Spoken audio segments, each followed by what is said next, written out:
السلام علیکم، کیسے ہیں آپ سب لوگ؟ امید کرتی ہوں سب خیریت سے ہوں گے۔ مکمل ناول آپ کی خدمت میں حاضر ہے، تو آ جائیے ناول کی طرف چلتے ہیں۔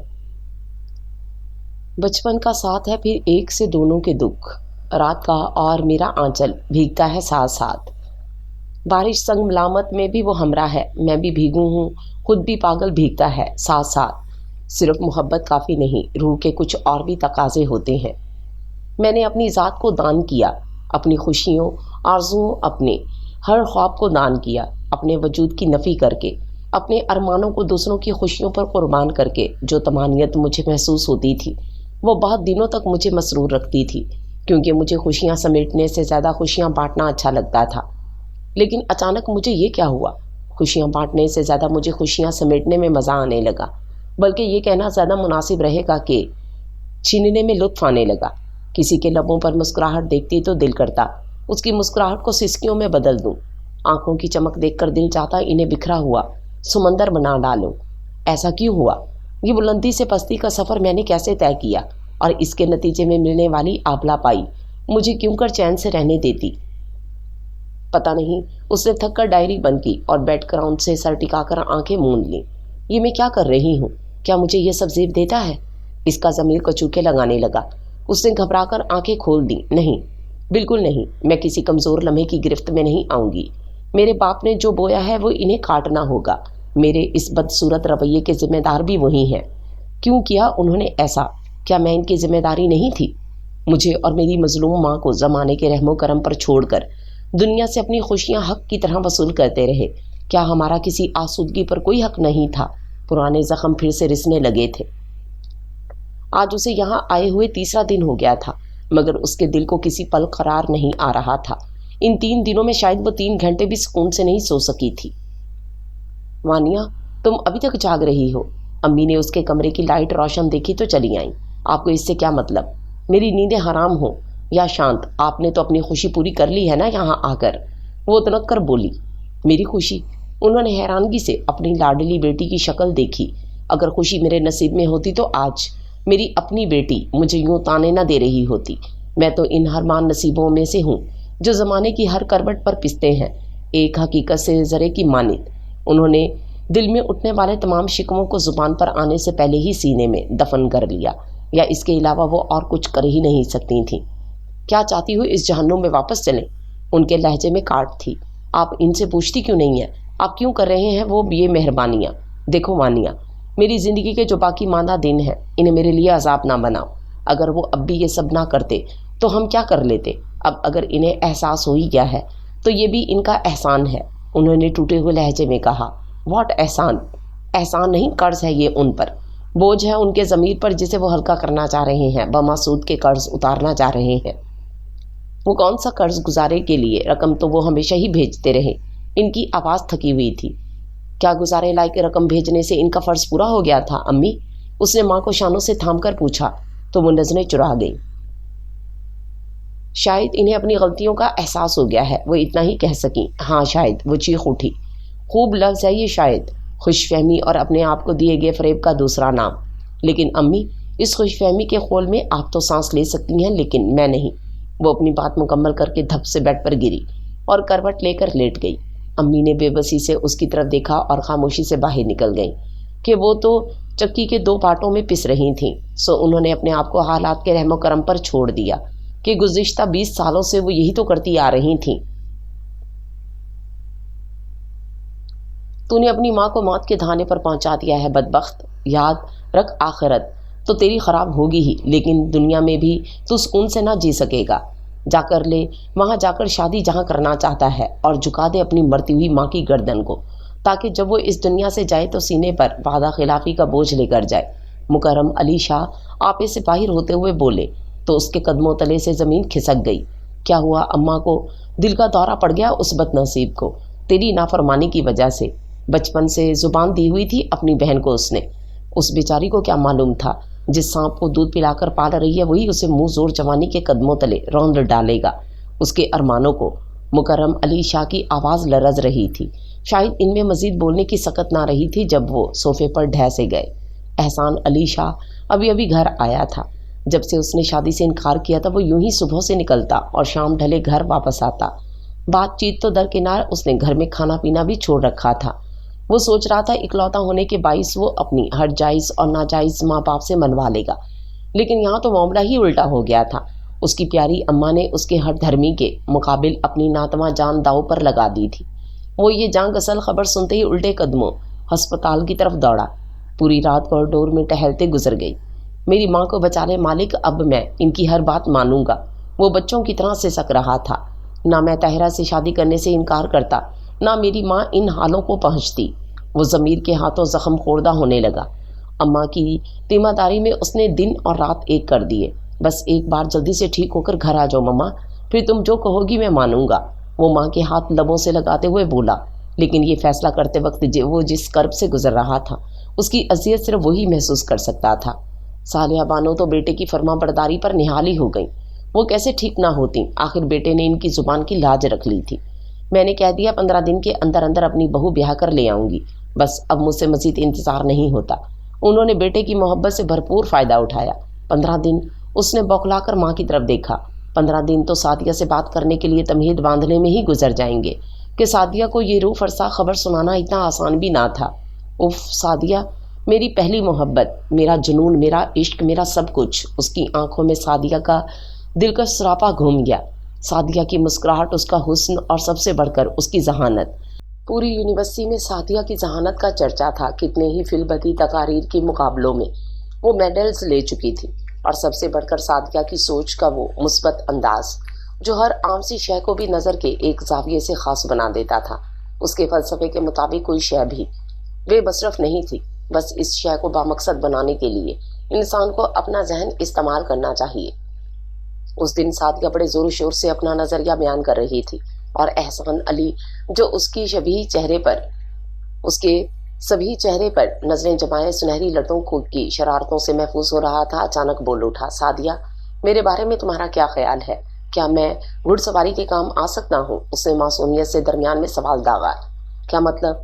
सादिया बोलते बोलते रुकी। उसकी जहानत से चमकती आंखों में भी हैरत ही हैरत थी। भाई, तुम खुद ही तो कह रही हो कि कोई भी शय बेकार नहीं होती, तो ये इंसान नुमा एहसान भी इतना बेमसरफ नहीं है कि तुम उसे महज 2 आंखों से देखने वाला और 2 कानों से सुनने वाला, 2 पाया समझकर अपनी सकील बातों के बोझ तले दबाती रहो।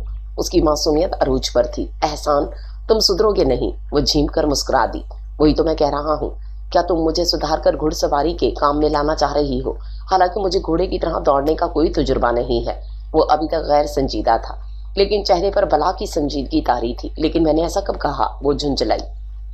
तो क्यों नहीं कहती हो कुछ? तुम इस कुर्सी से लेकर कैफेटेरिया की छत और उसके उधड़े हुए प्लस्तर तक पे तबसरा करती हो, लेकिन मुझ मासूम के मतलब कुछ नहीं कहती।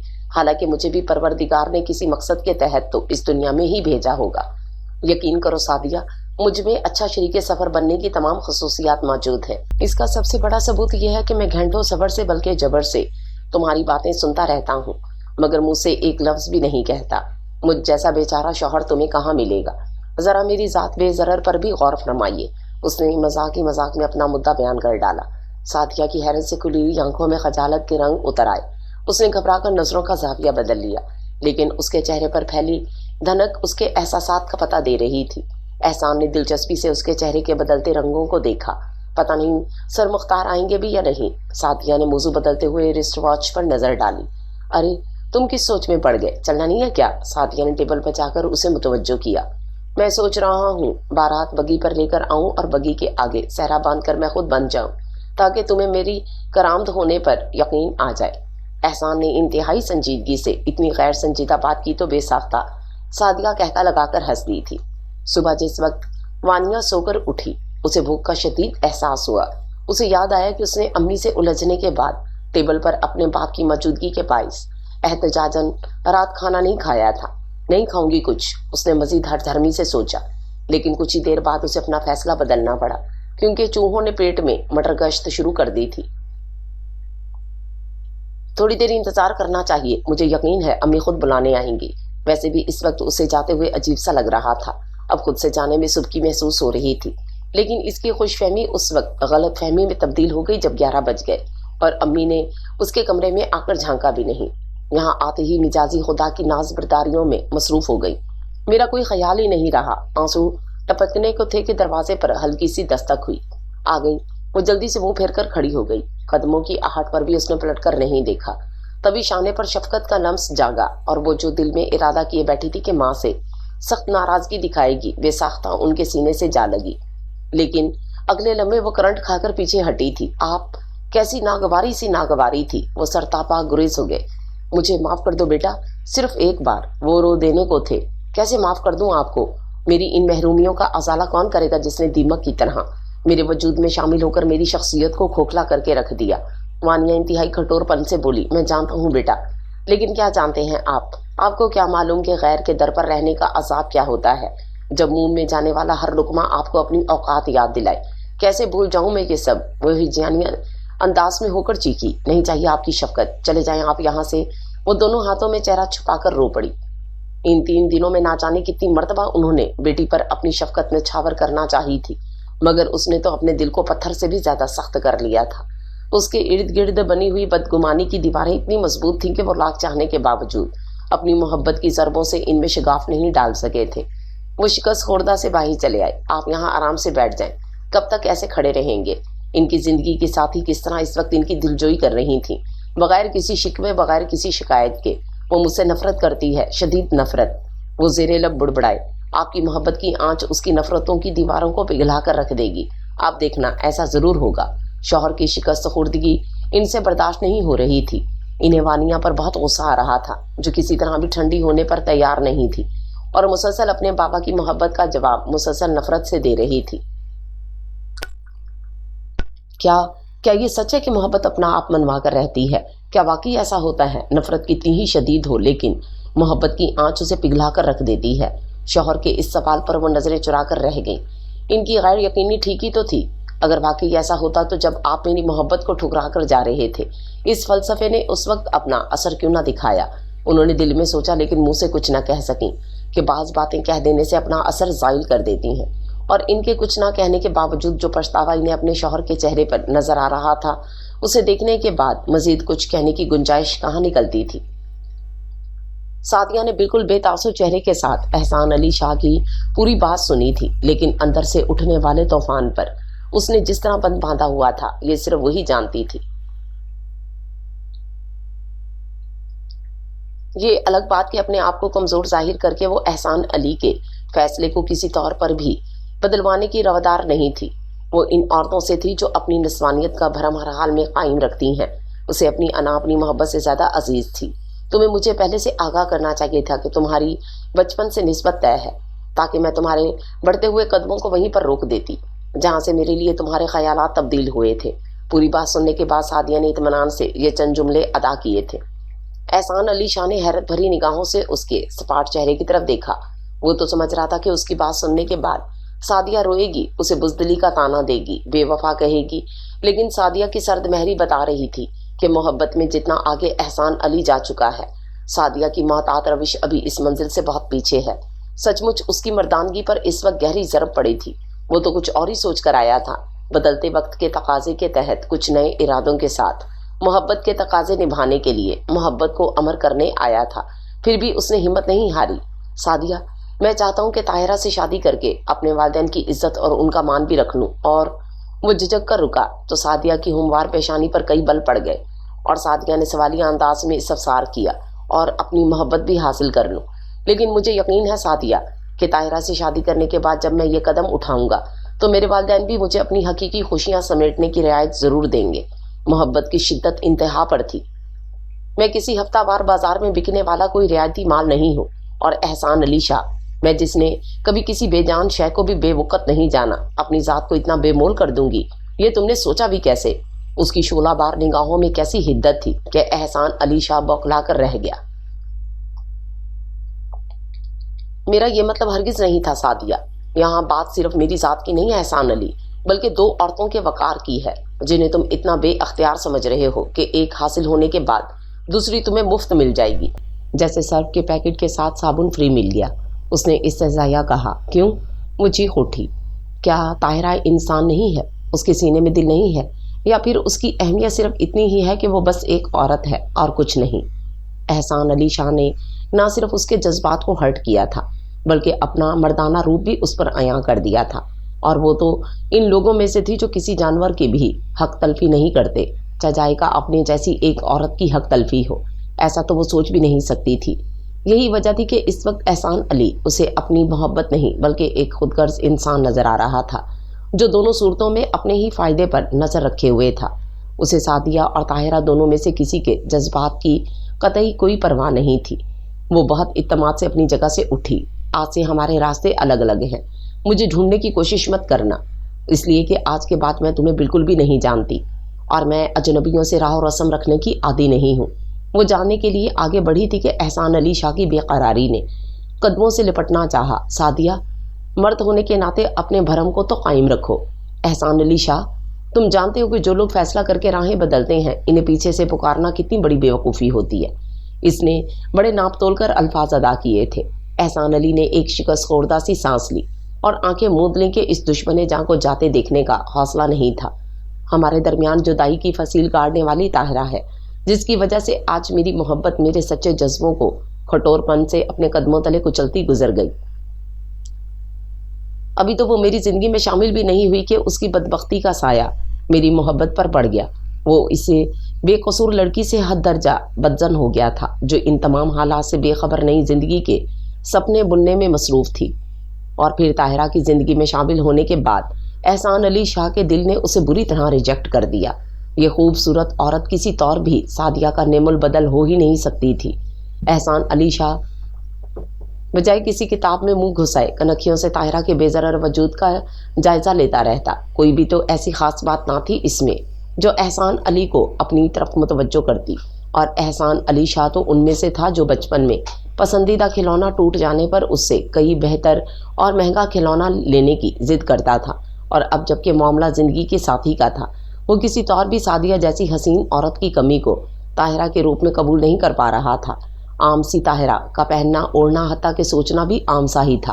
वो घंटों सादिया और ताहिरा का मवाजना करता रहता। जूं जूं वो सोचता, उसके दिल इतनी बुरी तरह ताहिरा को रिजेक्ट कर देता कि ताहिरा की वो तमाम कोशिशें जो वो एहसान अली के दिल की मसनद तक पहुंचने के लिए कर रही थी, बुरी तरह नाकाम हो जाती। आपकी चाय ठंडी हो गई है। ताहिरा की आवाज़ पर एहसान अली ने चौंक कर आंखें खोली। क्या हुआ, आपकी तबीयत तो ठीक है ना? एहसान अली की सुर्ख आंखों को देखकर ताहिरा ने परेशान होकर पूछ डाला। कुछ नहीं हुआ मुझे, जाओ यहाँ से, सजाए मुसलसल, वो चीख कर बोला तो ताहिरा घबरा कर 2 कदम पीछे हट गई। उसके दिल का कर्ब आंखों में पानी बनकर दौड़ने लगा। तंग आ गया हूँ मैं तुम्हारी रोनी सूरत देख देख कर, अजाब की तरह मुसल्लत कर दी गई हो तुम मेरे ऊपर। उसकी कनपटी की रगें तनी हुई थीं। ताहिरा ने बामुश्किल अपनी उभरती हुई सिसकियों को रोका। उसे तो खुद मालूम नहीं था कि उसे किस बात की सज़ा मिल रही है। माँ बाप के बचपन में दिए हुए बोलों पर सर झुकाने की या एहसान अली की तमाम तर बेएतनाइयों के बावजूद इसे अपना सब कुछ मान लेने की बेवकूफ़ी की अजियत रगोपे में उतरने लगी। मर्द को हमेशा हारी हुई औरत भाती है, और मर्द से आगे चलने वाली औरत को ना तो शौहर पसंद करता है और ना खुदा। अपनी मरी हुई माँ के अल्फाज ज़िंदगी बनकर कानों में दौड़ने लगे तो ताहिरा ने बड़े हौसले से अपने तमाम आंसू पोंछ डाले। वो अपने बाप से मुतनफ़िर थी, इस बात का तो उसे बखूबी इदराक था, लेकिन जो ये रवैया वो ना चाहते हुए भी बाबा के साथ रवा रखती थी, वो उसकी अपनी समझ से बालातर था। शायद उसकी एक वजह ये थी कि उसने अपनी अम्मी को हमेशा अपनी मलकियत समझा था, और उन्होंने भी वानिया की हर महरूमी का अजाला अपने प्यार से अदा करने की कोशिश की थी। अब जबकि इन दोनों माँ बेटी के दरमियान बाबा की सूरत में तीसरा वजूद आया, तो मजबूरन वानिया की अम्मी को 2 हिस्सों में मुनक़सिम होना पड़ा। वो तमाम तर शिकायतों के बावजूद अपने मिजाजी खुदा को नज़रअंदाज नहीं कर सकती थी कि कुछ भी सही, लेकिन वो इनका शौहर था जिसकी ताबेदारी का दर्स इन्हें होश संभालते ही दे दिया गया था। वो फितरतन नेक खातून थी और इन्हें शौहर के साथ साथ परवरदिगार की खुशनुदी भी मकसूद थी, जबकि ये सारी सूरत हाल वानिया की बर्दाश्त से बाहर थी। वो माँ पर किसी और का तसर्रुफ़ कबूल ही नहीं कर पा रही थी। यही वजह थी कि वो बाप के साथ माँ को भी अपने रद्द-ए-अमल की लपेट में लेकर नाफरमानियाँ कर रही थी। वो फ्रस्ट्रेशन का शिकार हो रही थी। हर वो बात जिसमें वालिदैन की पसंद का कोई पहलू निकलता, वानिया उसे मलिया मेट करने पर तुल जाती। वो चाहती थी कि उसकी माँ उसके बाबा से तमाम तर ज़्यादतियों का बदला ले, लेकिन जब उसकी अम्मी ने तवक्को के बरअक्स बिना किसी शिकवे शिकायत के शौहर के हुक्म के आगे सर तस्लीम खम कर दिया, तो उसने रद्द-ए-अमल के तौर पर इन्हें तंग करना शुरू कर दिया। अगर वानिया की मौजूदगी में उसकी अम्मी शौहर को तवज्जो देती थीं तो दूसरे ही लम्हे वो किसी न किसी तौर अपनी नाराज़गी का इजहार कर डालती। आज भी यही हुआ। वानिया जो ही खाने की मेज़ पर आई, माँ बाप को अपना मुंतज़िर पाया। हालांकि उसकी अम्मी ने 2 मरतबा साबरा को भेजा और तीसरी मरतबा वो तंग आकर खुद उसे बुलाने आई थी। वानिया बेटा क्या कर रही हो, जल्दी से आ जाओ, खाना ठंडा हो रहा है। जी आप चले, मैं आती हूँ, उसने इत्मीनान से बालों में ब्रश फेरते हुए जवाब दिया। तो नाचार उसकी अम्मी को खामोशी से लौटना पड़ा। वो जानबूझकर खासी देर से खाने के लिए पहुंची, लेकिन अम्मी और बाबा ने अभी तक उसके इंतज़ार में खाना शुरू नहीं किया था। चलो भाई खाना निकालो, हमारी बेटी आ गई, बाबा नहायत प्यार से उसकी तरफ देखते हुए बोले, जिन्हें वानिया ने नहायत सरदमहरी से नज़रअंदाज किया। अरे भाई पहले मेरी बेटी खाएगी, इसे दो। वानिया की अम्मी ने जूं ही पुलाव की डिश उसके बाबा की तरफ बढ़ाई, वो मोहब्बत भरी नज़रों से बेटी पर निसार होते हुए बोले। कुछ देर के लिए वानिया एहसास निदामत में घिर गई। वो उनसे जितना दूर भाग रही थी, वो अपनी मोहब्बत की डोर से उसे अपने करीब खींच रहे थे। इस कश्मकश में उसका पूर थकन का शिकार हो रहा था, लेकिन वो इन बागी ख्यालात का क्या करती जो दिमाग में समाते ही उसे मुश्तइल कर देते थे, और वो लाइन पर आते आते दोबारा पटरी से उतर जाती। पहले आप निकालें, कब से इंतज़ार कर रहे हैं, अब तो भूख भी ख़त्म हो गई होगी। अम्मी ने नागवारी से बेटी की तरफ देखते हुए शौहर के आगे पुलाव की डिश सिरका दी। बस वही पल था जिसने दिल में उठते हुए निदामत के एहसास को यकलख्त तूफान में तब्दील कर दिया। वानिया ने अपने सामने रखी प्लेट को ज़ोर से धकेला और आंखों में आंसू लिए पैर पटकती वहाँ से चली आई। वानिया, उसने पीछे से बाबा की आवाज़ सुनी थी, लेकिन इस वक्त वो अपने आप में कब थी। उसने तो ये भी पलट कर देखना गवारा नहीं किया कि उसकी अम्मी शदीद भूख के बावजूद निहायत दिल गिरफ्ता सी टेबल से उठ गई हैं। आप तो खाना खा लें। वानिया के पीछे जाते जाते इन्हें तन्हा बैठे हुए शौहर का ख्याल आया। नहीं, तुम जाओ, पहले वानिया को बुलाकर खाना खिला दो, वो भूखी रो रही होगी। गहरे मलाल ने इन्हें तोड़कर रख दिया था। मोहब्बत की पामाली कैसी गहरी ज़रब लगाती है, इसका एहसास शायद इससे पहले इन्हें कभी नहीं हुआ था। सच बताओ, तुमने मुझे कितनी बद्दुआएं दी थीं जो मुझ पर अज़ाब की तरह उतरी हैं। उन्होंने बीवी की तरफ देखा। मैंने आपको कभी बद्दुआ नहीं दी, कभी भी नहीं। वो चेहरे पर हाथ रखकर रो दी। अच्छा, वो इस सहजाया हंसे। तुम्हें पता होगा ना कि मुंह से निकली हुई बद्दुआ से ज़्यादा दिल से निकली हुई असर रखती है। आंखों की सुर्खी, इनमें चमकती नमी और होंठों पर फैली तल्ख सी मुस्कुराहट ने अजीब सा तासुर उनके चेहरे पर पैदा कर दिया था। मैं तो रोज़े अव्वल से ही कसूरवार गिरदानी गई हूँ। वो तो आपकी बेटी है, नाराज़गी का इजहार करना जानती है, लेकिन कभी मेरे दिल के अंदर झांक कर देखें, महरूमियों के जाल ने किस तरह अंदर ही अंदर मेरे दिल को जकड़ रखा है। मैंने तो कभी कातिबे तकदीर से शिकवा नहीं किया, तो फिर आपसे शिकवा करके भला मुझे क्या मिल जाएगा। पता नहीं मेरी आजमाइशों के दिन कितने तवील हैं। वो एक तवील सांस लेकर रह गईं कि ये सब शौहर के सामने कहने की इनमें हिम्मत कहाँ थी। वानिया अपने कमरे में पहुंचकर बेसाख्ता फूट फूट कर रोने लगी। अम्मी के रवैये से उसे बहुत दुख पहुंचा था। रोते रोते ना जाने किस वक्त उसकी आंख लग गई। प्यास की शिद्दत जब नींद में भी महसूस होने लगी तो उसकी आंख खुल गई। कमरे में मन के जैसा अंधेरा फैला हुआ था। उसने लाइट जलाकर वक्त देखा। शाम के 6 बज चुके थे। उसका मतलब था वो 4 घंटे तक सोती रही। उसने पानी पीने के गर्ज से साइड टेबल से जग उठाया तो वो खाली था। ग्लास हाथ में थामे वो कमरे से बाहर आ गई। पूरे घर में मुंह सा सन्नाटा फैला हुआ था। वो आहिस्ता आहिस्ता चलते हुए लाउंज में आई। वहाँ भी कोई नहीं था। 2 कदम मजीद आगे बढ़कर उसने अम्मी पापा के बेडरूम की जानिब देखा। दरवाज़ा पूरी तरह खुला हुआ था और खामोशी बता रही थी कि वहाँ भी कोई नहीं है। उसने चाहा कि अम्मी को आवाज़ दे, लेकिन नाराज़गी के बाइस उसने अपने आप को ऐसा करने से बाज रखा। अब तो वो और भी ज़्यादा अम्मी से बदगुमान थी, क्योंकि इससे पहले ऐसा कभी नहीं हुआ था कि वो किसी वजह से खाना ना खाए और वो उसे इसके हाल पर छोड़कर मुतमईन हो जाए। इन्हें यह भी ख्याल नहीं आया कि वो भूखी है। आंखें एक मरतबा फिर बरसने को तैयार हो गईं। वानिया बीबी, आपके लिए खाना ले आऊं? वो चौंक कर पलटी। साबरा जवाब के इंतज़ार में उसी की जानिब देख रही थी। तुम अभी तक गई नहीं? वानिया ने एक मरतबा फिर वॉल क्लॉक पर नज़र दौड़ाते हुए पूछा। नहीं जी, आपके उठने का इंतज़ार कर रही थी। साबरा ने गीले हाथ दुपट्टे से पहुँचते हुए जवाब दिया। क्यों, ये लोग कहाँ गए? वानिया ने अपने लहजे की नागवारी छुपाने की ज़रूरत महसूस नहीं की। जी, कौन लोग? साबरा बिल्कुल नहीं समझ सकी। वही मेरे माँ बाप, और कौन? वानिया कदरे बरहमी से बोली तो साबरा ने हैरानगी से उसकी तरफ देखा। जी पता नहीं, मैं तो खाने के बर्तन रख रही थी। साहब जी बेगम साहिबा का हाथ पकड़े गाड़ी की तरफ जाते हुए बोले कि वानिया उठे तो उसे खाना दे देना, और जल्दी से गाड़ी में बैठकर निकल गए। साबरा ने मुकम्मल तफसील बताई। अब इन्हें मेरी फ़िक्र क्यों होने लगी? वानिया ने तलखी से माँ के मुतल्लिक सोचा। وہ اس وقت کو بھول گئی جب اس کی امی بالوں میں انگلیاں پھیر پھیر کر اسے سلاتی اور خود پوری رات آنکھوں میں جاگ کر گزار دیتی۔ امی آپ سوئی نہیں ابھی تک؟ میرا سر گود میں رکھے بیٹھی ہیں۔ وہ آنکھ کھل جانے پر حیران ہو کر پوچھتی۔ میری بیٹی کے سر میں درد تھا۔ پھر بھلا میں کیسے سو جاتی؟ تم سو جاؤ، مجھے تو یوں بھی راتوں کو جاگنے کی عادت سی ہو گئی ہے۔ لگتا ہے نصیب کے ساتھ نیندیں بھی روٹھ گئی ہیں۔ ان کی بھیگی آواز میں ٹھہرے دکھ نوحے کنا رہتے، لیکن اس وقت جو خناس دماغ میں سمایا ہوا تھا اس نے وہ ساری باتیں بھلا دی تھیں۔ کیسے تفریح کرتے پھر رہے ہیں دونوں، ایسے ہوتے ہیں ماں باپ۔ وہ ایک مرتبہ پھر فرسٹریشن کا شکار ہونے لگی۔ جاؤ تم یہاں سے، نہیں چاہیے مجھے کھانا۔ وہ غصے میں تل ملا کر صابرہ پر چڑھ دوڑی۔ صابرہ منہ لٹکائے باہر کی جانب چل دی، لیکن جاتے جاتے اسے اچانک خیال آیا کہ وانیہ گھر میں اکیلی ہے، اس لیے وہ باہر بنے ہوئے مختصر سے لان میں جا کر بیٹھ گئی۔ ضبط کی تنابیں ٹوٹنا شروع ہوئیں تو وانیہ لاؤنج میں پڑے صوفے پر گر کر رونا شروع ہو گئی۔ اسے روتے ہوئے چند منٹ ہی گزرے تھے کہ کسی کے آنے کی آہٹ ہوئی۔ اندر آنے والے نے قدرے دلچسپی سے اس کے لرزتے وجود کو دیکھا تھا۔ اوہو، لگتا ہے ایگزامز میں ناکامی کا سوگ منایا جا رہا ہے۔ وانیہ نے روتے روتے چونک کر سر اٹھایا۔ نہیں نہیں، آپ اپنا شغل جاری رکھیں، مجھے تو یوں ہی قیاس آرائیاں کرنے کی عادت ہے، مانوس اطمینان سے فرمایا گیا۔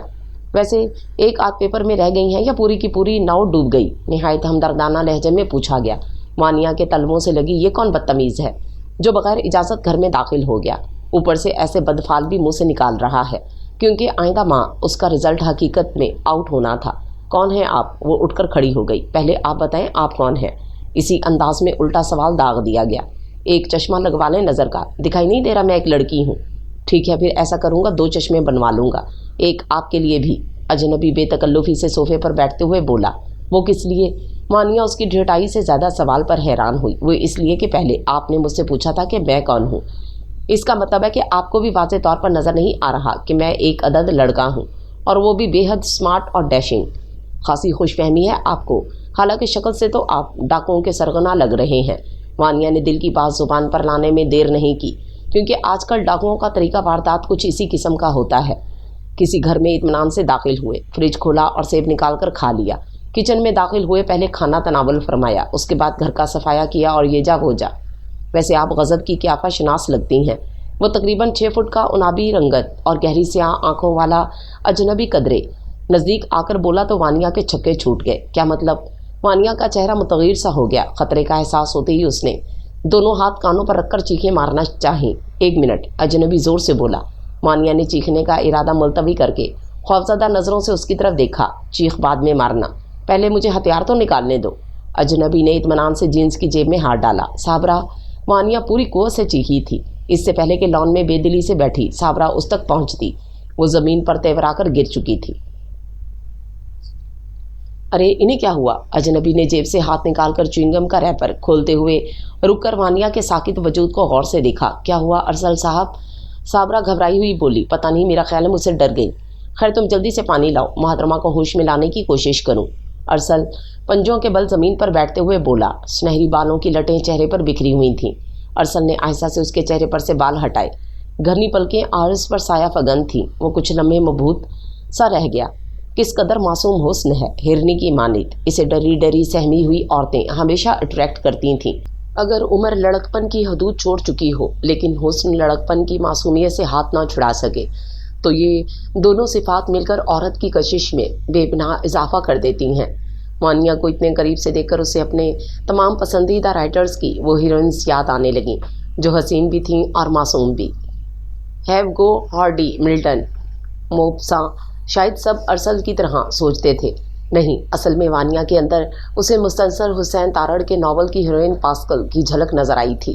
بات بات پر رونے والی اور ہر بات پر ہنسنے والی، تھوڑی سی ضدی، تھوڑی سی الہڑ، لیکن بہت زیادہ حسین۔ وہ اپنے سوچنے کا شغل جاری رکھتا، لیکن صابرہ پانی سے بھرا گلاس اٹھائے دوڑی چلی آئی۔ یہ لیں صاحب پانی۔ ارسل نے گلاس ہاتھ میں لے کر وانیہ کے چہرے پر پانی کے چھینٹے مارے۔ صابرہ جلدی سے نیچے بیٹھ کر اس کے ہاتھ مسلنے لگی۔ وانیہ بی بی، یا اللہ کیا ہو گیا انہیں؟ وہ بے حد گھبرا رہی تھی۔ پریشان مت ہو، یہ ٹھیک ہیں، ارسل نے پلکوں کی جنبش دیکھتے ہوئے کہا۔ وانیہ نے آنکھیں کھولیں اور صابرہ کو اپنے قریب پا کر بے ساختہ اس سے لپٹ کر پھر سے رونے لگی۔ صابرہ، یہ ڈاکو ہے۔ وہ ابھی تک بدحواس تھی۔ کون؟ ارسل صاحب؟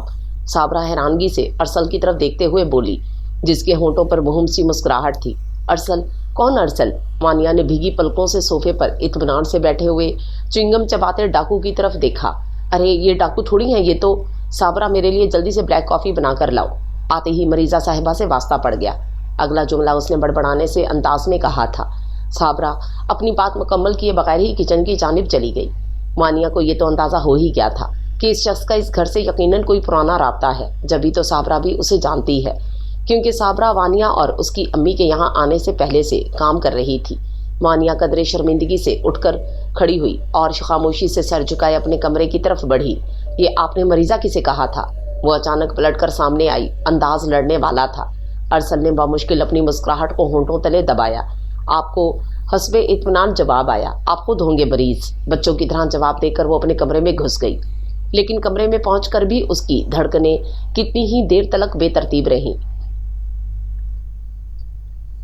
ताहिरा को कुछ ही दिनों में अंदाज़ा हो गया था कि वो एहसान अली शाह जैसे पत्थर आदमी के साथ अपना सर तो टकरा सकती हैं, मगर उसके वजूद में शगाफ नहीं डाल सकती।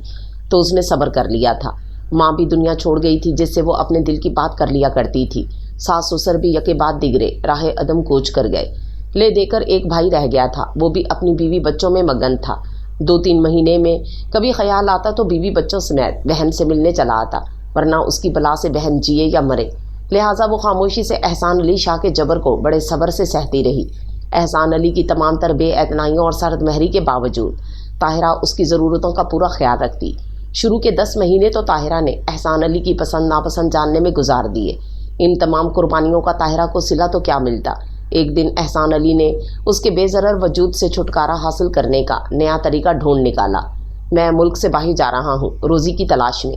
वो ताहिरा को सिर्फ इत्तला दे रहा था। वो अहमकों की तरह उसकी शक्ल देखती रह गई। मगर मेरा क्या होगा?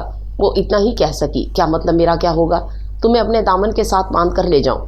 इसी सूरत से तंग आकर तो यहाँ से भाग रहा हूँ। गुस्से में दिल की बात जुबान पर आ गई। सीने के अंदर बेहिसाब किरचियाँ चुभने का एहसास हुआ था। ताहिरा से एक लफ्ज़ भी न बोला गया। उसने अपने आंसू छुपाने के लिए अपनी नज़रें एहसान अली के जूतों पर जमा दी। ये लो, ये कुछ रकम है, इसे रख लो। मैंने ये घर फ़रोख्त कर दिया है, तुम अपने भाई शकील के घर रह लेना। जब मैं वापस आऊँगा 1-2 साल बाद तो तुम्हें वापस बुला लूँगा। एहसान अली ने नोटों की गड्डी उसकी तरफ बढ़ाते हुए कहा। दिल तो ये चाहा कि ये नोट उठाकर दूर फेंक दे, मगर वो ताहिरा थी जिसने रद्द अमल जाहिर करना सीखा ही ना था। खामोशी से लरसता हाथ आगे कर दिया।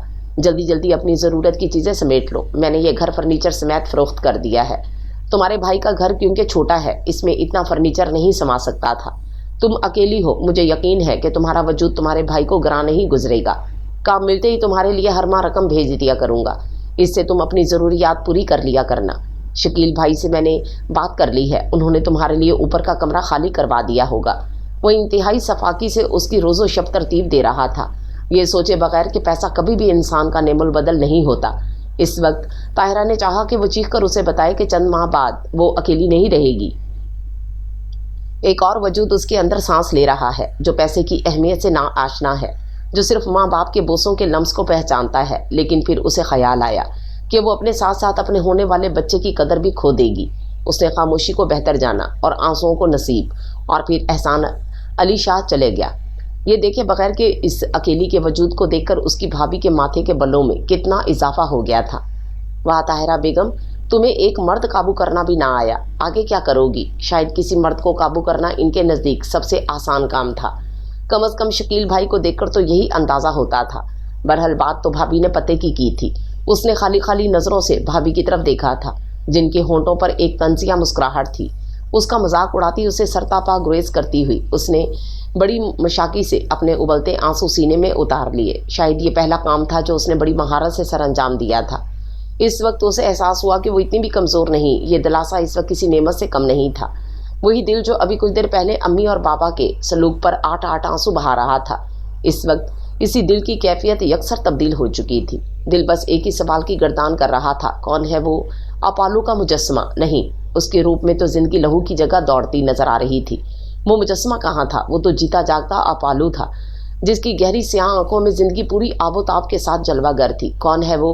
क्या रिश्ता है उसका इस घर से, जिसके बारे में सोचना मुझे अच्छा लग रहा है। दरवाजे पर होने वाली हल्की सी दस्तक ने ख्यालात का सिलसिला तोड़ दिया। थके थके वजूद के साथ बाबा अंदर चले आए।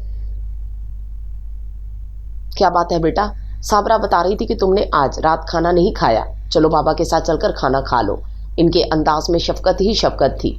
ख्याल आ गया आप लोगों को मेरा, और अम्मी को तो अभी ये एहसास नहीं हुआ कि आकर कम से कम मेरा हाल ही पूछ लेती। लाख जब्त के बावजूद आंसू पलकों की बाढ़ तोड़कर बह निकले। अपनी माँ से इतनी बदगुमान मत हो बेटा, इनकी तबीयत खराब है। वानिया ने चौंक कर बाबा की तरफ देखा। क्या हुआ मेरी अम्मी को? दिल अनजाने वसवसे में घिर गया। अब ठीक है, लेकिन अभी हॉस्पिटल में ही है। डॉक्टर्स का कहना है कि हल्का सा हार्ट अटैक था। अल्लाह ने करम कर दिया। वानिया ने घबरा कर उनकी तरफ देखा। बाबा की आंखों में हल्की सी नमी तैरती नजर आई। शायद वो जब्त के कड़े मराहल से गुजर रहे थे। कब, कैसे? वो हद दर्जा घबरा कर बोली, दोपहर को जब तुम खाना खाए बगैर अपने कमरे में चली गई थी, तो उसके कुछ देर बाद मैंने महसूस किया कि तुम्हारी माँ कुछ नढाल सी हो रही हैं। फिर वो सीने में दर्द बताने लगी। मैं तुम्हें बुलाने आया था, लेकिन तुम्हें बेखबर सोता देखकर खुद ही जल्दी से इन्हें हॉस्पिटल ले गया। जल्दी में साबरा को भी कुछ ना बता सका। बाबा और भी ना जाने क्या क्या बता रहे थे। उसे समझ में आया तो सिर्फ इतना कि उसकी वजह से अम्मी की तबीयत खराब हुई है। वो नढाल सी बेड पर बैठ गई और दोनों हाथ मुंह पर रखे सिसकियों से रोने लगी। बाबा, दरवाज़ा खुला देखकर अरसल अंदर चला आया। मैंने सारा ज़रूरी सामान इस बैग में रख लिया है, उसने कनखियों से वानिया की तरफ देखते हुए कहा। अच्छा तुम गाड़ी में बैठो, हम अभी आते हैं। चलो वानिया, मुंह धो लो, अगर चाहो तो चेंज कर लो। मैं बाहर गाड़ी में तुम्हारा इंतज़ार कर रहा हूँ, बाबा ने आहिस्ता से वानिया के सर पर हाथ रखते हुए कहा। तो उसने रोते हुए सर उठाकर उनके पुस्मुर्दा चेहरे की जानिब देखा और बेड के नीचे पड़े हुए स्लीपर पहनकर उठ खड़ी हुई। अम्मी 1 हफ्ता हॉस्पिटल में रही। तबीयत बेहतर होने के बावजूद नकाहत उनके चेहरे से अयां थी। जितने दिन अम्मी हॉस्पिटल में रहीं, अरसल ने बिल्कुल अपनों की तरह वानिया और उसकी अम्मी का ख्याल रखा। ताहम अरसल के बाबा कहने पर वो हर बार चौंक जाती।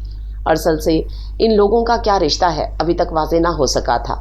बाबा से उसकी बातचीत तो महज रस्मी थी, इसलिए इनसे पूछने का सवाल ही पैदा नहीं होता था, और अम्मी से वो खुद गैर ज़रूरी बातें करने से परहेज़ कर रही थी कि डॉक्टर्स ने इन्हें ज़हनी और जिस्मानी दोनों लिहाज से मुकम्मल आराम का मशवरा दिया था। लेकिन कुछ भी सही, अरसल से उसका जो भी रिश्ता था या नहीं था, अलबत्ता जो जज्बात अरसल की मौजूदगी में वो महसूस करती थी, वो उसकी अपनी समझ से बालातर थे। इसे सिर्फ इतना पता था कि उसकी गैर मौजूदगी में उसकी निगाहें उसके वजूद की मुंतज़िर रहने लगी थी, और उसकी मौजूदगी दिल की धड़कनों को ख़तरनाक हद तक बढ़ा देती थी। उसे अरसल के मुतल्लिक सोचना अच्छा लगने लगा था। उसके वजीह सुरापे में कोई ऐसी बात थी जो उसे दूसरे मर्दों से मुमताज़ करती थी। फिर एक दिन वो हकीकत इसके सामने आ गई जो उसके वहमो गुमान में भी ना थी। जिस दिन अम्मी हॉस्पिटल से घर शिफ्ट हुई, ये उसके दूसरे दिन की बात थी। वो अम्मी के लिए किचन में खड़ी जूस निकाल रही थी, जबकि उसके साथ ही साबरा दोपहर के खाने की तैयारी कर रही थी कि साबरा ने बातों बातों में वानिया के इस दिन बेहोश हो जाने वाली बात छेड़ दी। पता है वानिया बीबी, मैं तो बड़ी घबरा गई थी कि अभी तो कुछ देर पहले मैं आपको अच्छी भेली छोड़ कर गई थी। वो अरसल साहब ने आपको होश में लाने की तरकीब कर ली, वरना मेरे तो हाथ पांव फूल गए थे। साबरा, एक बात तो बताओ कि अरसल साहब का इस घर से, मेरा मतलब है बाबा से, क्या रिश्ता है? वानिया ने झिझकते हुए पूछ लिया। आपको नहीं पता? साबरा के अंदाज में गैर यकीनी सी थी। नहीं। वानिया वाकई शर्मिंदा हो गई थी। हाँ, शायद साहब ने, मेरा मतलब है आपके बाबा ने आपसे छुपाया होगा, साबरा ने खासी राजदारी से वानिया के करीब आकर कहा। तो वानिया ने कदरे ठटक कर उसकी तरफ देखा।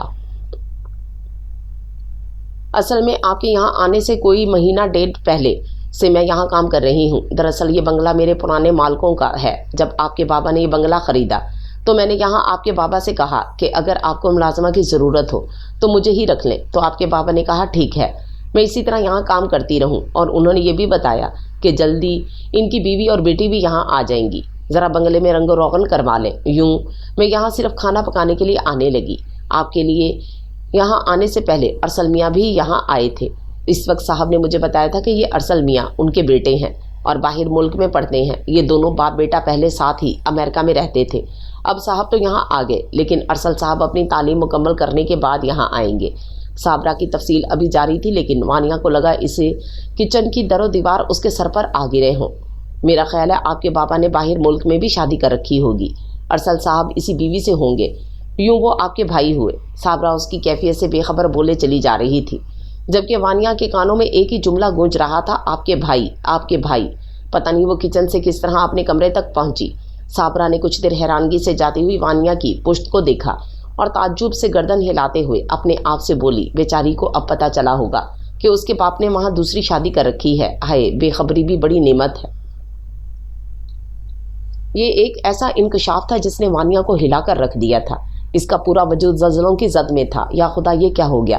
کیوں میں انجانے میں اس کے حوالے سے خواب بننے لگی؟ مجھے کیوں نہیں پتہ چلا کہ وہ میرا بھائی ہے؟ میرے خون نے جوش کیوں نہیں مارا؟ وانیہ بی بی، فلم اور زندگی میں بڑا فرق ہوتا ہے. ضروری نہیں ہے کہ وقت کی ہر کروٹ تمہیں سرشاری دے اور دبا کا کے ان مطابق حالات میسر آ جائے. ضمیر ہاتھوں میں آئینہ لیے کھڑا تھا. اس نے دونوں ہاتھوں سے سر تھام لیا. زندگی میں پہلی بار اتنے خوبصورت جذبے سے آشنا ہوئی تھی. کیا پتا تھا کہ یہ نادانی اتنے مقدس رشتے کے تقدس کو پامال کر کے رکھ دے گی. اف، میری بے لگام سوچیں. کاش، اے کاش میں ان پر پہرا بٹھا سکتی تو آج اس طرح اپنی نظروں میں آپ نہ گری ہوتی. اسے کسی پل قرار نہیں تھا. وہ خجالت و شرمندگی کے اندھے کنویں میں پڑی تھی. لیکن اس میں میرا کیا قصور ہے؟ قصوروار تو میرا باپ ہے جس نے اتنی بڑی بات مجھ سے چھپائی یا بتانے کی ضرورت ہی محسوس نہیں کی اور ایک مرتبہ پھر اپنے بابا سے متنفر ہونے لگی. شاید یہ میری عمر کا تقاضا تھا کہ میں نے عجلت میں محبت کا دریا پار کرنا چاہا. یہ جانے بغیر کہ کاغذ کی ناؤ سے بھی کبھی دریا پار ہوئے ہیں. لیکن مجھے ایسا کیوں محسوس ہوتا ہے کہ ارسل کی آنکھوں میں میرے لیے پسندگی کے جذبات ہیں؟ اگر میں لا علم تھی تو وہ تو سب جانتا تھا کہ میں بابا کی سگی بیٹی ہوں. پھر ایسا کیوں ہوا؟ وہ روتے روتے سوچ میں پڑ گئی. ہو سکتا ہے یہ بھی میری نادانی اور ناسمجھی ہو، میری خوش فہمی ہو جس نے ارسل کی نظروں کو دوسرا مفہوم دے دیا ہو. اس کی شخصیت کا وقار ٹکڑے ٹکڑے ہو کر بکھرنے لگا. وہ اس وقت اذیت ناک صورتحال سے دوچار تھی. وہ بھی تنے تنہا، نہ کوئی چارہ گر نہ رفیق. احسان علی شاہ کے جانے کے کوئی 7 ماہ بعد طاہرہ کے ہاں بیٹی کی ولادت ہوئی. جو ہی احسان علی کا فون آیا بھابھی نے اسے یہ خبر سنا دی. طاہرہ نے اس وقت بھابھی کو تشکر بھری نظروں سے دیکھا تھا جنہوں نے اس کی اتنی بڑی مشکل آسان کر دی تھی. ورنہ وہ تو یہی سوچ کر پریشان ہو رہی تھی کہ وہ کس طرح احسان علی کو یہ خبر سنائے گی.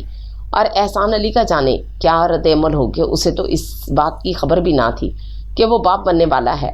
ہو سکتا ہے اس بات پر وہ ناراضگی کا اظہار کرے کہ طاہرہ نے اسے اتنی بڑی خوشی کی خبر کیوں چھپائی. لیکن جب اس نے دھڑکتے دل کے ساتھ بھابھی کے ہاتھ سے فون لیا تو احسان نے صرف اتنا کہا، ٹھیک ہے، میں کوشش کروں گا کہ اگلے ماہ سے کچھ اضافے کے ساتھ رقم بھیجا کروں. فی الحال میرے آنے کا کوئی ارادہ نہیں ہے. جب کانوں میں ٹوں ٹوں کی آواز آئی تو طاہرہ کو اندازہ ہوا کہ احسان فون بند کر چکا ہے. وہ کتنی دیر بے یقینی کی کیفیت میں ریسیور ہاتھ میں تھامے کھڑی رہی. ارے کیسا بے حس آدمی ہے. بیٹی کی خبر سن کر یہ بھی نہ پوچھا کہ کیسی ہے، کس پر گئی ہے، کیا نام رکھا ہے. دنیا سے نرالا مرد ہے. بھابھی کی بڑبڑاہٹ اونچی ہوئی تو طاہرہ نے ٹوٹے دل کے ساتھ ریسیور کریڈل پر رکھ دیا اور نمناک آنکھوں سے گود میں لیٹی نومولود بچی کی طرف دیکھا جو باپ کے سرد رویے سے بے خبر میٹھی نیند سو رہی تھی.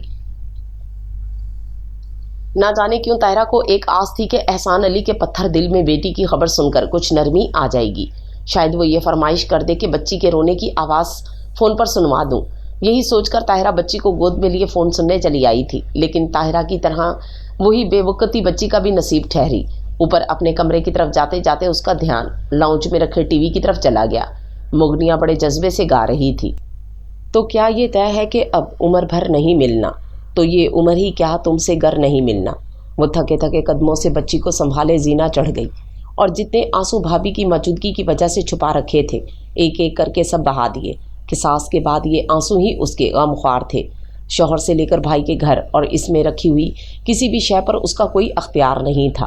حالانکہ احسان علی کی طرف سے بھیجے جانے والی رقم وہ منوان بھابھی کے ہاتھ میں تھما دیتی تھی اور بھابھی بڑے استحقاق کے ساتھ رقم لے کر چند نوٹ اس کے ہاتھ میں تھما دیتی.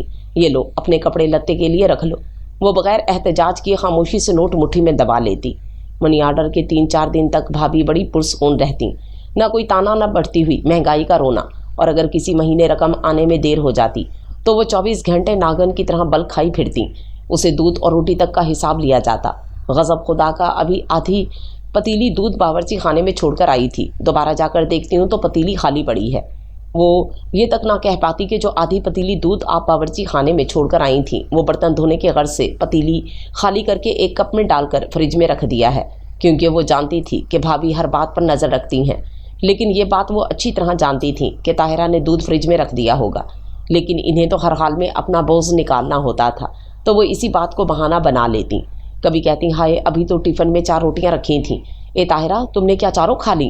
وہ جان بوجھ کر حیرانگی کے اظہار کے لیے منہ پر انگلی رکھ کر پوچھتی اور وہ مارے خجالت کے بس اتنا ہی کہہ پاتی، نہیں میں نے تو 1 روٹی لی تھی. لو، باقی روٹیاں کیا جن کھا گئے؟ بھابھی بے اعتباری جتاتی اور وہ زمین میں دھس کر رہ جاتی. نہیں بھابھی، وہ احد اور رائمہ ہاتھ میں روٹی کے ٹکڑے لیے گھوم رہے تھے. شاید انہوں نے، اے بی بی ذرا اپنے حواسوں میں رہو، میرے بچوں کے کھانے پینے پر نظر رکھنے کی ضرورت نہیں ہے، اللہ رکھے اپنے باپ کا کھاتے ہیں، کسی کے در پر زبردستی نہیں پڑے۔ ایسے میں وہ بے بسی سے ان کی شکل دیکھتی رہ جاتی۔ بے خبری میں طاہرہ کے آنسو بچی کے رخسار پر گرے تو اس نے کسمسا کر گلابی ہونٹ سکیڑے۔ طاہرہ نے بے ساختہ اسے سینے سے بھینچا اور سسک سسک کر رونے لگی۔ خدا کے واسطے احسان علی، اس بچی کی خاطر آ جاؤ، ابھی تو یہ چھوٹی ہے، انسانی رویوں کی پہچان سے بے مہرا ہے، لیکن شعور آتے ہی اس کی شخصیت کتنے حصوں میں بٹ جائے گی، تم سوچ بھی نہیں سکتے۔ میری بچی کو احساس محرومی سے بچانے کی خاطر لوٹ آؤ، میری کمروئی اور کم علمی کی سزا میری بیٹی کو نہ دو۔ آ کر دیکھو احسان علی، تمہاری بیٹی تمہاری طرح حسین اور خوبصورت ہے، اس پر میرا سایہ بھی نہیں پڑا۔ وہ رو رو کر اس ظالم شخص کو پکار رہی تھی کہ اس کا 5 سالہ بھتیجا اس کے ہاتھ پر پیار کرتے ہوئے بولا، پھپھو آپ کو چوٹ لگی ہے کیا؟ اس معصوم کی سوچ یہیں تک جا سکتی تھی۔ طاہرہ نے روتے روتے مسکرا کر نفی میں گردن ہلا دی اور اس کا ہاتھ پکڑ کر بچی کے قریب کر دیا۔ لو بہن سے باتیں کرو۔ کیسے باتیں کروں؟ مجھے تو اس کا نام ہی نہیں پتا، احد نے منمنا کر کہا تو طاہرہ کو خیال آیا کہ اب تک بچی کا نام نہیں رکھا گیا ہے۔ آج پورے 15 دن کی بچی ہو گئی تھی۔ اس کا ارادہ تھا کہ احسان علی کی پسند کا نام رکھے گی، اور یہ 15 دن طاہرہ نے احسان کے فون کے انتظار میں گزار دیے تھے۔ وہ سوچ میں پڑ گئی۔ پھپھو بتائیں نا اس کا نام کیا ہے؟ احد نے پھر پوچھا۔ اس کا نام وانیہ ہے۔ طاہرہ نے خود ہی نام تجویز کر دیا۔ اپنے پاپا سے کب تک ناراض رہو گی وانیہ؟ وانیہ نے ماں کے سینے سے سر اٹھا کر ایک نگاہ ماں کے چہرے پر ڈالی اور پھر سر سابقہ پوزیشن پر رکھ کر دوبارہ لیٹ گئی۔ دیکھو بیٹا، میری زندگی کا کیا بھروسہ کس وقت ساتھ چھوڑ جاؤں، رہنا تو تمہیں اپنے پاپا کے ساتھ ہی ہے نا۔ وہ لجاجت سے قائل کرنے کی کوشش کر رہی تھیں۔ جی نہیں، آپ کہیں نہیں جائیں گی، اور میں بھلا ان کے ساتھ کیوں رہنے لگی؟ آپ میری شادی وادی نہیں کریں گی کیا؟ وانیہ نے ہلکے پھلکے انداز میں ماں کو ہیبت سے نکالنا چاہا۔ ہاں، انہوں نے ٹھنڈی سانس بھری۔ بس خدا سے یہ دعا ہے کہ مجھے اتنی زندگی ضرور دے کہ اپنے ہاتھوں سے تمہیں رخصت کر سکوں۔ ہاں تو میری پیاری امی جان، یہ تو بڑا لمبا پروسیجر ہے، دیکھیے نا، 2-3 سال تو لڑکا ڈھونڈنے میں لگیں گے، پھر کم از کم 5 سال تک منگنی رہے گی، اس کے بعد کہیں جا کر شادی ہوگی۔ اب اتنے لمبے پروگرام کے بارے میں آپ نے ابھی سے سوچنا شروع کر دیا، اس لیے تو کہہ رہی ہوں جلدی سے بستر چھوڑیں اور اپنے لیے اچھا سا داماد ڈھونڈنے میں لگ جائیں۔ اس نے لاڈ سے ماں کے گلے میں باہیں ڈالی تھیں۔ اس کی بے سروپا باتوں ہی کا اثر تھا کہ طاہرہ بے ساختہ ہنس دی۔ بہت بے شرم ہو گئی ہے، انہوں نے پیار سے چپ لگائی۔ شکر ہے آپ ہنسی، کتنے دن ہو گئے تھے آپ کو ہنستا ہوا دیکھے ہوئے وانیہ، انہوں نے پرسوچ انداز میں اس کی جانب دیکھا۔ کیا ہوا امی، آپ کچھ کہنا چاہ رہی ہیں؟ وانیہ نے ماں کی سوچ پڑھ لی۔ تمہیں ارسل کیسا لگتا ہے؟ احسان علی نے خود ان سے کہا تھا کہ وانیہ سے ارسل کے بارے میں دریافت کریں، کیونکہ ان کا ارادہ تھا کہ وہ اپنی بیٹی کی شادی ارسل سے کرے۔ ماں کے اس سوال پر وانیہ نے قدرے ناگواری سے انہیں دیکھا۔ یہ آپ نے کیوں پوچھا؟ یوں ہی اچھا لڑکا ہے نا، انہوں نے ٹال دیا۔ آپ کو اچھا لگ سکتا ہے، آخر آپ کے شوہر کا بیٹا ہے، لیکن مجھ سے ایسی حماقت کی توقع مت رکھیے گا۔ مجھے اپنے والد صاحب کے بیٹے سے کوئی دلچسپی نہیں ہے، وہ صرف ان کا بیٹا ہے، میرا یا آپ کا اس سے کوئی رشتہ نہیں ہے۔ پھر وہی احساس خجالت تھا جس سے پیچھا چھڑانے کے غرض سے وانیہ نے ارسل کے حوالے سے کسی بھی رشتے کو ماننے سے سختی سے انکار کر دیا۔ شاید اس طرح وہ اپنے آپ کو اس پچھتاوے سے نکالنا چاہ رہی تھی جس کی وجہ سے وہ اپنی نظروں میں آپ گر گئی تھی۔ وانیہ، یہ کیسی باتیں کر رہی ہو؟ تم سے کس نے کہا کہ ارسل احسان علی شاہ کا بیٹا ہے؟ طاہرہ مارے حیرت کے اٹھ کر بیٹھ گئیں۔ ان کے لہجے کی حیرت کو محسوس کرتے ہوئے وانیہ نے چونک کر ماں کی طرف دیکھا۔ وہ صابرہ بتا رہی تھی۔ صابرہ کو کیا پتا، اور تم گھر کی ملازمہ سے ذاتی باتیں کرتی ہو؟ طاہرہ خفگی کا اظہار کیے بغیر نہ رہ سکیں۔ تو کیا ارسل بابا کا بیٹا نہیں ہے، ان کی دوسری بیوی کی اولاد؟ وانیہ ابھی تک بے یقینی کی کیفیت میں تھی۔ ہرگز نہیں، تمہارے بابا نے پہلے ہی دن ارسل کے بارے میں مجھے سب کچھ بتا دیا تھا۔ ارسل کے والد تمہارے بابا کے پرانے دوستوں میں سے تھے۔ امریکہ میں ان دونوں کی اچانک ملاقات ہو گئی۔ اس وقت ارسل کی عمر 9 سال تھی کہ اچانک اس کی ماں کا انتقال ہو گیا۔ وہ کینسر کی مریضہ تھیں۔ اس کے مرنے کے ٹھیک 1 سال بعد ارسل کے والد کا زبردست ایکسیڈنٹ ہو گیا۔ جتنے دن وہ ہاسپٹل میں رہے، ارسل تمہارے بابا کے پاس رہا، پھر اس کے والد بھی جاں بر نہ ہو سکے۔ ارسل ویسے بھی تمہارے بابا سے کافی مانوس ہو گیا تھا۔ امریکہ میں ان کا کوئی رشتہ دار تو تھا نہیں، پاکستان میں بھی اس کے دادا دادی مر چکے تھے، ایک چچا تھا جو جاپان میں تھا، اسی لیے تمہارے بابا نے ارسل کو اپنے پاس رکھ لیا۔ انہوں نے اسے اولاد کی طرح پالا ہے، اور ارسل بھی انہیں سگے باپ جیسی عزت دیتا ہے۔ طاہرہ کے تفصیل بتانے پر وانیہ نے استہزائیہ قہقہ لگایا۔ اوہ واٹ اے فیملی سچویشن، اس نے تمسخرانہ کہا۔ دوست کی اولاد کو باپ کی شفقت دیتے رہے، اور جو حقیقی اولاد تھی اسے اپنے لمس سے، اپنی شفقت سے محروم کر دیا۔ ایسے ہوتے ہیں باپ اس پر آپ کہتی ہیں کہ میں ان سے ناراضگی ختم کر دوں؟ نہیں، کبھی نہیں، اب تو کبھی بھی نہیں۔ وہ دوڑتی ہوئی وہاں سے نکل گئی۔ طاہرہ نے بے بسی سے بیک گراؤنڈ سے سر ٹکا دیا۔ انہیں معلوم تھا کہ وانیہ اپنے کمرے میں جا کر رو رہی ہوگی۔ یہ سب ان محرومیوں کا رد عمل تھا جو اس کی شخصیت میں بس گیا تھا۔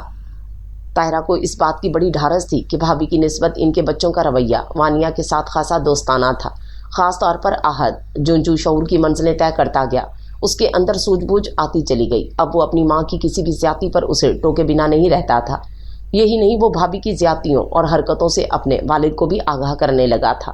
اس کا فائدہ یہ ہوا کہ شکیل بھائی کو اپنی سرد مہری اور بیوی کے ناروا سلوک کا اچھی طرح احساس ہو گیا۔ لیکن وہ مرد تھے، ہر وقت گھر میں نہیں رہ سکتے تھے۔ صبح اپنے کام پر جاتے تو رات کو کھانے پر ہی نظر آتے تھے۔ یوں ان 8-9 گھنٹوں کا استعمال بھابھی خوب اچھی طرح کرتی۔ انہیں اس بات کا بھی قلق تھا کہ اب منی آرڈر کی رقم ان کے ہاتھ میں آنے کے بجائے وانیہ کی پڑھائی سے لے کر کہیں آنے جانے کے تمام معاملات کی ذمہ داری احد نے خود اٹھائی ہوئی تھی۔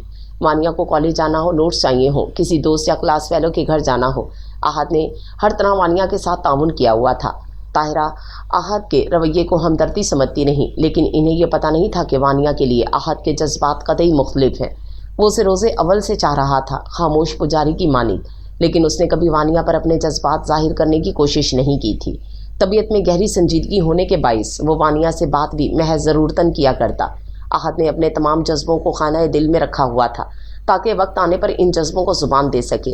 یہ اس کے پیار ہی کی شدت تھی کہ جب احسان علی شاہ 20 سال بعد وطن لوٹے اور بیوی بیٹی کو لینے کے لیے آئے تو احد اپنے باپ کے سامنے جا کھڑا ہوا۔ نہیں ابو، پھوپھو کہیں نہیں جائیں گی۔ آپ خیال آیا ہے اس شخص کو کہ اس کی بیوی اور بیٹی زندہ ہے؟ وہ شخص کیا اتنا بااختیار ہے کہ جب چاہے ان رشتوں سے کنارہ کشی اختیار کر لے اور جب چاہے اپنے تعلقات از سر نو استوار کر لے۔ میری سمجھ میں نہیں آتا ابو کہ آپ خاموش کیوں ہیں؟ وہ بگڑ کر بولا۔ تمہاری بات ٹھیک ہے بیٹا، لیکن ہم طاہرہ کو زبردستی تو نہیں روک سکتے نا۔ دراصل طاہرہ خود جانا چاہ رہی ہے، حالانکہ وانیہ کی مرضی نہیں ہے، لیکن پھر بھی وہ برحل ناسمجھ ہے۔ جو طاہرہ کو بہتر لگ رہا ہے وہ اسے کرنے دو۔ ویسے بھی اسے میرے گھر میں کون سے سکھ ملے ہیں جن سے بچھڑنے کا اسے دکھ ہو؟ اور پھر احسان کو بھی اپنی غلطی کا احساس ہو گیا ہے۔ اس نے میرے سامنے طاہرہ سے اپنی زیادتیوں کا اعتراف کر کے چلنے کو کہا ہے، اور ہم اس بات سے بھی انکار نہیں کر سکتے کہ احسان بے شک خود 20 سال تک نہیں آیا، لیکن ان گزرے ہوئے 20 سالوں میں اس نے اپنی بیٹی اور بیوی کے لیے ہمیشہ مناسب رقم بھیجی ہے اور فون پر خیر خیریت بھی لیتا رہا ہے۔ اس لیے ہم اسے یہ الزام بھی نہیں دے سکتے کہ وہ بیٹی اور بیوی کو بھلا بیٹھا تھا۔ شکیل احمد نے رسانیت سے بیٹے کو سمجھایا اور احد اپنے با اختیار نہ ہونے پر ہاتھ مل کر رہ گیا۔ وہ چاہنے کے باوجود جاتے وقت وانیہ کو روک بھی نہ سکا، نہ حال دل کہا، نہ جذبوں کا اظہار کر سکا۔ صرف اتنا ہوا کہ گاڑی میں بیٹھنے سے پہلے وہ طاہرہ کے قریب آ کر بولا، پھوپھو وانیہ کا خیال رکھیے گا۔ طاہرہ نے ایک خوشنود نگاہ اس کے سرخ چہرے پر ڈالی اور پھر اس کے سر پر ہاتھ رکھ کر مسکرا دی۔ ان کے جانے کے بعد وہ کتنے ہی دن تک بے چین رہا۔ ایک مرتبہ طاہرہ سے ملنے گھر گیا تو نہ جانے کیوں اسے احسان علی شاہ کی آنکھوں میں اپنے لیے ناپسندگی واضح طور پر نظر آئی۔ یوں اس نے دل پر پتھر رکھ کر اپنے آپ کو روک لیا، اس وقت تک کے لیے جب تک اس کی روشن مستقبل کی کوئی امید بر نہیں آ جاتی۔ اور اب شاید وہ وقت آ پہنچا تھا جب اسلام آباد میں دیے گئے ایک پرکشش جاب کے انٹرویو کے بعد اس کا اپائنٹمنٹ لیٹر ہاتھ میں آیا تو وہ بے ساختہ مسکرا دیا۔ اور یہ مسکراہٹ صرف جاب ملنے کی نہیں بلکہ وانیہ کو اپنا بنا لینے کے ارادے کی تھی۔ وہ سمجھا تھا کہ شاید اس کی امی کو اعتراض ہو، لیکن اس وقت اس کی حیرت کی انتہا نہ رہی جب امی نے اس کی بات سننے کے بعد کہا، میرے لیے اس سے بڑھ کر خوشی کی بات اور کیا ہو سکتی ہے؟ وانیہ میری آنکھوں کے سامنے پل کر جوان ہوئی ہے اور میں جانتی ہوں کہ اپنی ماں کی طرح اس میں بھی ہر وہ خوبی ہے جو ایک اچھی لڑکی میں ہونی چاہیے۔ لیکن احد بیٹا، اس کے ساتھ ساتھ میں اپنے کیے پر بھی شرمندہ ہوں۔ جب سے طاہرہ گئی ہے مجھے رہ رہ کر اپنی زیادتیاں یاد آ رہی ہیں۔ پتہ نہیں مجھے کیا ہو گیا تھا، کیوں میں نے ایسا رویہ کیا کہ جو میں طاہرہ کے سامنے اپنے بیٹے کی خوشیوں کے لیے جھولی پھیلانے میں شرم محسوس کر رہی ہوں۔ پتہ نہیں ایسا کیوں ہوتا ہے کہ انسان کی آنکھیں اس وقت کھلتی ہیں جب وقت گزر جاتا ہے اور صرف پچھتاوا رہ جاتا ہے۔ لیکن تم فکر مت کرو، میں طاہرہ کے سامنے ہاتھ جوڑ کر معافی مانگوں گی، تمہاری خواہش پوری کرنے کے لیے ہر وہ شرط مانوں گی جو طاہرہ یا احسان بھائی سامنے رکھیں گے۔ امی نے اس کے اداس چہرے کی طرف دیکھتے ہوئے کہا تو وہ یکدم بشاشت سے مسکرا دیا۔ وہ اپنی پھپھو کو بھی بہت اچھی طرح جانتا تھا کہ ان کا دل کتنا بڑا ہے، معاف کر دینے کا ہنر ان سے زیادہ اور کون جانتا ہوگا۔ ارسل کا زیادہ تر وقت باہر گزرتا اور اگر وہ گھر میں ہوتا بھی تو احسان علی شاہ کے ساتھ مل کر ان کے نئے شروع کیے جانے والے بزنس کے بارے میں گفتگو کرتا نظر آتا۔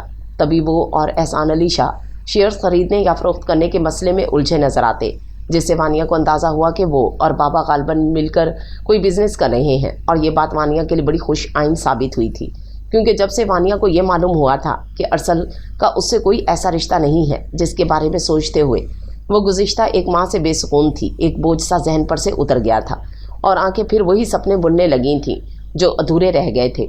और तो और अरसल की पैगाम देती नज़रों का मफहूम वाज़ेह न होने लगा था। बिजनेस में अरसल की हद दर्जा दिलचस्पी इस बात को ज़ाहिर कर रही थी कि अब वो कभी वापस नहीं जाएगा, लेकिन अपनी तमाम तर मसरूफियात के बावजूद अरसल ने वानिया को नज़रअंदाज नहीं किया था। वो अगर अकेली लाउंज में बैठी चैनल्स पर चैनल बदल रही होती, अरसल आकर उसके साथ बैठ जाता, उसके साथ बातें करने लगता, रंगों की, फूलों की, खुशबुओं की, और वो महज हाँ हूँ करके गर्दन हिला देती। अरसल की कुर्बत उस पर सहर तारी कर देती थी। वो चाहने के बावजूद उसे नज़र मिलाकर बात ना कर पाती। अरसल जितनी देर उसके साथ रहता, उसकी हथेलियाँ पसीने में नम रहती और नज़रें कारपेट पर बने फूलों को गिनती रहती। वो पूछता, तुम्हें आर्ट से कोई दिलचस्पी है? और वो घबराकर नवी में गर्दन हिला देती, मुबादा उसे तफसील से बात ना करनी पड़ जाए। हालांकि रांची और पकासो के आर्ट की वो दीवानी थी, लेकिन एक दिन उसे सख्त शर्मिंदगी उठाना पड़ी। अरसल ने अपने पसंदीदा मौजू अदब पर काफ़ी जामिया गुफ्तगू करने के बाद अचानक कहा, तुम्हें अदब से दिलचस्पी है? वानिया ने हस्बे मामूल नफ़ी में गर्दन हिला दी। अच्छा, वैसे मुझे बहुत है। मुझे ज़ाती तौर पर डिकन्स का नावल हंचबैक ऑफ नोटर डैम बहुत पसंद है। वानिया के मुँह से अचानक निकला, लेकिन हंचबैक ऑफ नोटर डैम तो हैवगो ने लिखा है। इस वक्त अरसल ने कितनी देर तक बहुत गहरी नज़रों से वानिया के सुर्ख चेहरे की तरफ देखा था, जिसने अपनी बात मुकम्मल करके अचानक जुबान दांतों तले दबाई थी। वह हतल मुकान कोशिश करती कि अरसल का बराह रास्त सामना ना हो, कि उसके सामने वाकई अपनी सुदबुद खो देती और अपनी तन्हाई में अपने आप को खूब मुलामत करती। लेकिन उसका दिल भी अजीब राह पर चल निकला था। अरसल सामने आता तो देखा ना जाता और नज़र ना आता तो निगाहें दीवाना वार उसे तलाश करती। जितनी वो अपने बाबा से बदजन थी, होना तो ये चाहिए था कि वो अरसल को भी ऐसे ही नज़रअंदाज कर देती जैसे बाबा को कर देती थी। और वो चाहती भी यही थी कि वो अरसल को बिल्कुल इग्नोर करके अपना बोझ निकाले, क्योंकि वो जानती थी कि उसके बाबा अरसल को कितना पसंद करते हैं। लेकिन अरसल का ख्याल आते ही सारा गुस्सा झाग की तरह बैठ जाता और इरादे की सारी मजबूती रेत की तरह बह जाती। ऐसे में वो अपने आप को बिल्कुल बेबस महसूस करती। उस दिन एहसान अली ताहिरा को रीचेकअप के लिए डॉक्टर के पास लेकर गए हुए थे। वानिया तन्हाई से उकताकर बाहर लॉन में चली आई। मौसम भी खासा खूबसूरत हो रहा था। वो जीने की पहली सीढ़ी पर बैठकर मौसम एंजॉय कर रही थी। तभी रिस्ट वॉच का स्ट्रैप लगाते हुए अरसल बाहर चला आया। वो अभी अभी सोकर उठा था। बड़ी बड़ी स्याह आंखों में ताहाल नींद की खुमारी झलक रही थी। वो गालिबन बाहर जाने के लिए निकला था, लेकिन वानिया को जीने पर बैठा देखकर ठटक कर रुका। अरे, आप अकेली क्यों बैठी हैं? वो अम्मी डॉक्टर के पास गई है ना, इसलिए। वो जल्दी से नज़रें ज़मीन पर गाड़ कर बोली, आप नहीं गई? अरसल की मुश्ताक नज़रें उसके चेहरे का तवाफ़ कर रही थीं। नहीं। वानिया हनूज नज़रें झुकाए झुकाए बोली, क्या ख़याल है इस जगह कितनी गहराई में पानी होगा? वो संजीदगी से कहता हुआ पंजों के बल ज़मीन पर बैठ गया। जी, किस जगह? वानिया ने इतने गैर मुतल्लका सवाल पर हैरानगी से उसकी शक्ल देखी। यहाँ जहाँ आप अपनी नज़रों से ज़मीन के सीने में सुराख कर रही हैं। उसके होंठों पर एक शरारती सी मुस्कुराहट थी। उसकी बात का मतलब समझते हुए वानिया ने घबराकर अपनी निगाहों का रुख उसके जूतों की तरफ कर दिया। उसके चेहरे पर खजालत के रंग से बिखर गए थे, जिन्हें अरसल ने बहुत वालाहाना अंदाज में देखा था। ऐसा करता हूँ, मैं अपने शूज़ अपने चेहरे पर फिट करवा लेता हूँ। यकीनन ये मुझसे ज़्यादा खूबसूरत होंगे। इस बहाने आपकी नज़रें ऊपर तो उठेंगी। अरसल की बात पर वानिया बेसाख्ता मुस्कुरा दी और अरसल को लगा जैसे सारा मंजर मुस्कुरा दिया हो। सुनो, क्या तुम मुझसे दोस्ती नहीं कर सकती? अरसल ने बच्चों की तरह दोनों उंगलियां जोड़कर उसके सामने कर दी। मैं आपसे कटी तो नहीं हूँ? वानिया ने भी इसी अंदाज में कहा तो अरसल बेसाख्ता कहका लगाकर हंस दिया।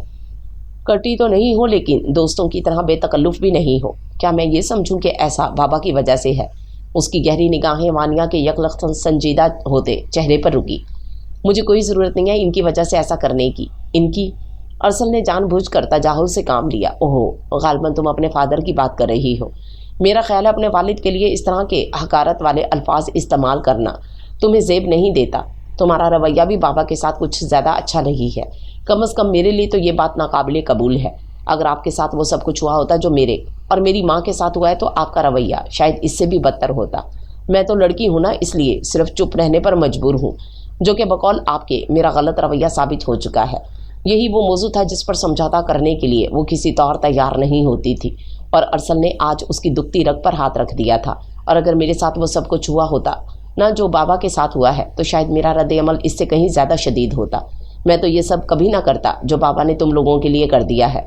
ज़ाहिरी सी बात है, इंसान को उसकी पसंद की शय ना मिले तो किसी को हक नहीं पहुंचता कि वो ज़बरदस्ती उसकी नापसंदीदा शय उसके सर पर मुसल्लत कर दे। इंसान आज़ाद पैदा हुआ है, उसे हर मामले में आज़ाद होनी चाहिए। रिश्तों की बेड़ियां उसके पाँव में डालकर कैद करना कहाँ का इंसाफ है। अरसल का लहजा इतना सर्द था कि उसकी ठंडक वानिया को अपनी रगों में उतरती महसूस हुई।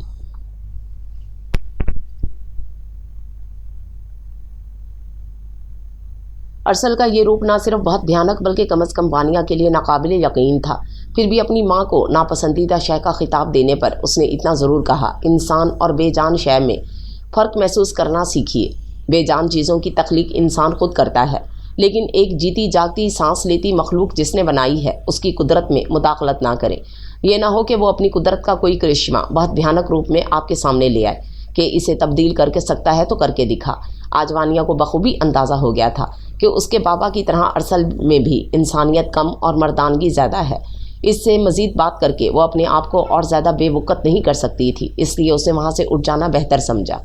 अरे वानिया, ठहरो तो सही, अरसल की पीछे से आवाज़ आई थी। खुदा की मर्ज़ी से मुनकर होकर कभी कंप्रोमाइज़ करने वाला खुद गर्ज इंसान, बिल्कुल अपने बाबा की तरह। वैसी ही सोच वही क्रोफर्ड। इससे पहले कि अरसल की आवाज़ उसके कमरे तक आ पहुंचती, उसने जल्दी से दरवाज़ा बंद कर लिया। कितने ही आंसू पलकों से नाता तोड़कर दामन से रिश्ता जोड़ते रहे। ना जाने कितनी सातें गुजर गईं, हर सात एक सदी के बराबर। कैसे घाव लगाए थे अरसल की बातों ने, लेकिन इसमें अरसल का क्या कसूर। नादान दिल ने मासूमियत की इंतहा कर दी थी। जो कहानी बाबा ने उसे सुनाई होगी उसे तो वही हकीकत लगेगी ना, लिहाजा ऐसे में इसकी सारी हमदर्दियाँ बाबा के साथ होनी चाहिए, ना कि मेरी मजलूम माँ के साथ। ये एक ऐसी बेअख्तियारी थी जो अरसल को बेकसूर साबित करने पर तुली हुई थी। उसने थक कर अपने आप को बेड पर गिरा दिया और ज़ारों की तार रोने लगी। ताहिरा, तुमने वानिया से अरसल के सिलसिले में बात की? एहसान अली शाह ने पूछा। नहीं, अभी तो नहीं की, ताहिरा ने जवाब दिया और किसी गहरी सोच में गुम हो गई। जल्द से जल्द बात कर लो। अमेरिका में अरसल और मैंने गारमेंट्स का छोटा सा बिजनेस शुरू कर दिया था। अरसल को बिजनेस वाइंड अप करने अमेरिका जाना है। मैं चाहता हूँ कि उसके जाने से पहले मंगनी की रस्म अदा कर दी जाए। ताहिरा ने महसूस किया कि अरसल के सिलसिले में एहसान अली शाह के लहजे में कतियत थी। वो कुछ मायूस सी हो गई।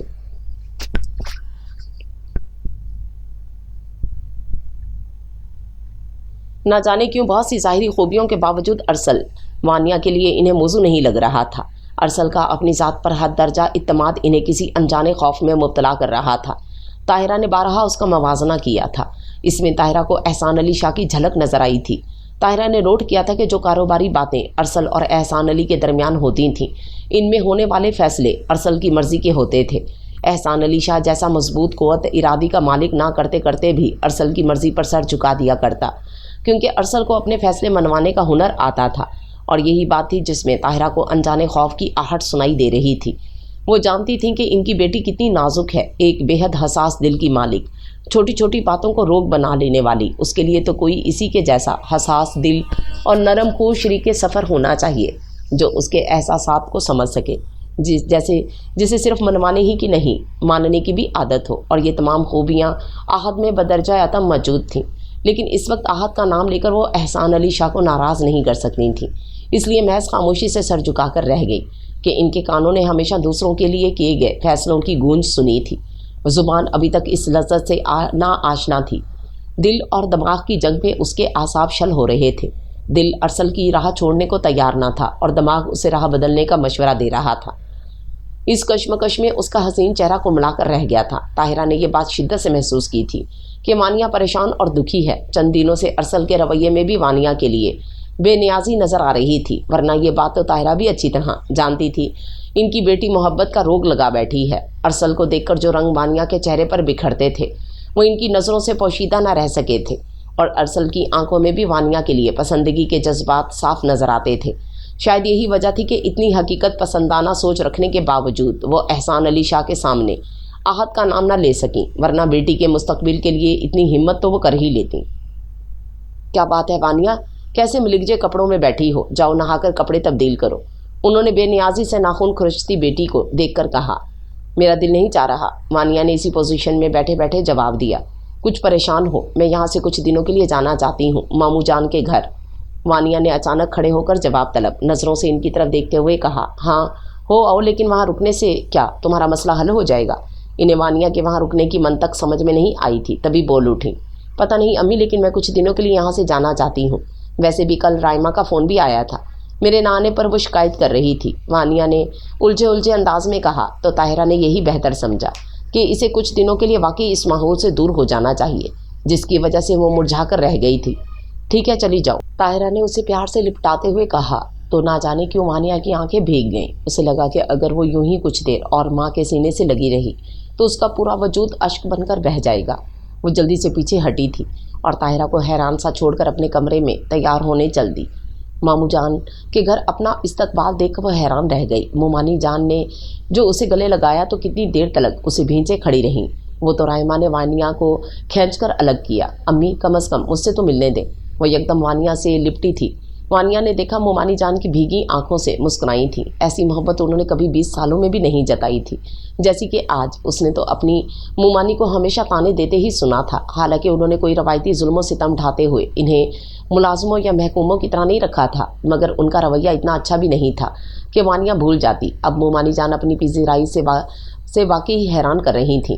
ان کا بس نہیں چل رہا تھا کہ وانیا کو کہاں بٹھائیں، کیا کھلائیں۔ آہت جو ہی گھر میں داخل ہوا دالان میں کھڑی ہنستی ہوئی وانیا کو دیکھ کر حیران رہ گیا۔ بے ساختہ اس کے ہونٹوں پر دلکش مسکراہٹ ابھری تھی، جس پر رائما مسکراتے ہوئے کھنکاری۔ میں راستے میں تمہارے بارے میں ہی سوچتا ہوا آ رہا تھا۔ آہت اس کے سلام کا جواب دے کر وہیں کین کی کرسی پر بیٹھتے ہوئے بولا۔ اچھا؟ وانیا اسے رسمن سا جملہ سمجھ کر ہنس دی۔ اگر آپ اپنی وہ سوچ بھی بتا دیں تو زیادہ بہتر نہیں رہے گا بھائی؟ رائما مسکرا کر مانی خیز انداز سے بولی تو آہت نے گھور کر اسے دیکھا۔ دراصل یونیورسٹی میں ایڈمیشن شروع ہو گئے تھے، اس لیے میں سوچ رہا تھا کہ پتہ نہیں تمہارا آگے پڑھنے کا ارادہ ہے بھی یا نہیں۔ آہت نے اپنی بات واضح کی تو رائما اوہ ہو کہتی کچن میں چلی گئی۔ اگر تمہارا ایڈمیشن کا ارادہ ہو تو پرسوں آ جانا، میں تمہیں لے چلوں گا، یا پھر اگر تم کہو تو میں خود فارم لے آؤں۔ ابھی 2-4 دن تو فی الحال میں یہیں ہوں، اسی لیے میرا خیال ہے میں خود آپ کے ساتھ چلوں گی، وانیا نے کہا تو آہت اس کے رکنے کا سن کر یکدم کھل سا گیا۔ ہونٹ آپ ہی آپ مسکرا دیے۔ وانیا نے قدرے حیرانگی سے آہت کے تاثرات نوٹ کیے تھے اور پھر کچھ نہ سمجھتے ہوئے رائما کے پاس کچن میں چلی گئی۔ وانیا کو ماموں جان کے گھر آئے ہوئے دوسرا دن تھا۔ نہ جانے کیوں ہر بار فون کی بیل بجنے پر ایک مہم سی امید دل میں اٹھتی کہ شاید ارسل امی سے فون نمبر لے کر اسے واپس آنے کو کہے، لیکن ہر بار اس کی آس شکستہ ڈور کی طرح ٹوٹ جاتی، جس سے وہ امید کی نئی گرہ لگا کر جوڑنے کی کوشش میں لگ جاتی۔ جوں وقت گزرتا جا رہا تھا اس کی آس کی ڈوری ہاتھ سے چھوٹتی جا رہی تھی۔ ماموں جان بھی اس کو دیکھ کر بہت خوش ہوئے تھے۔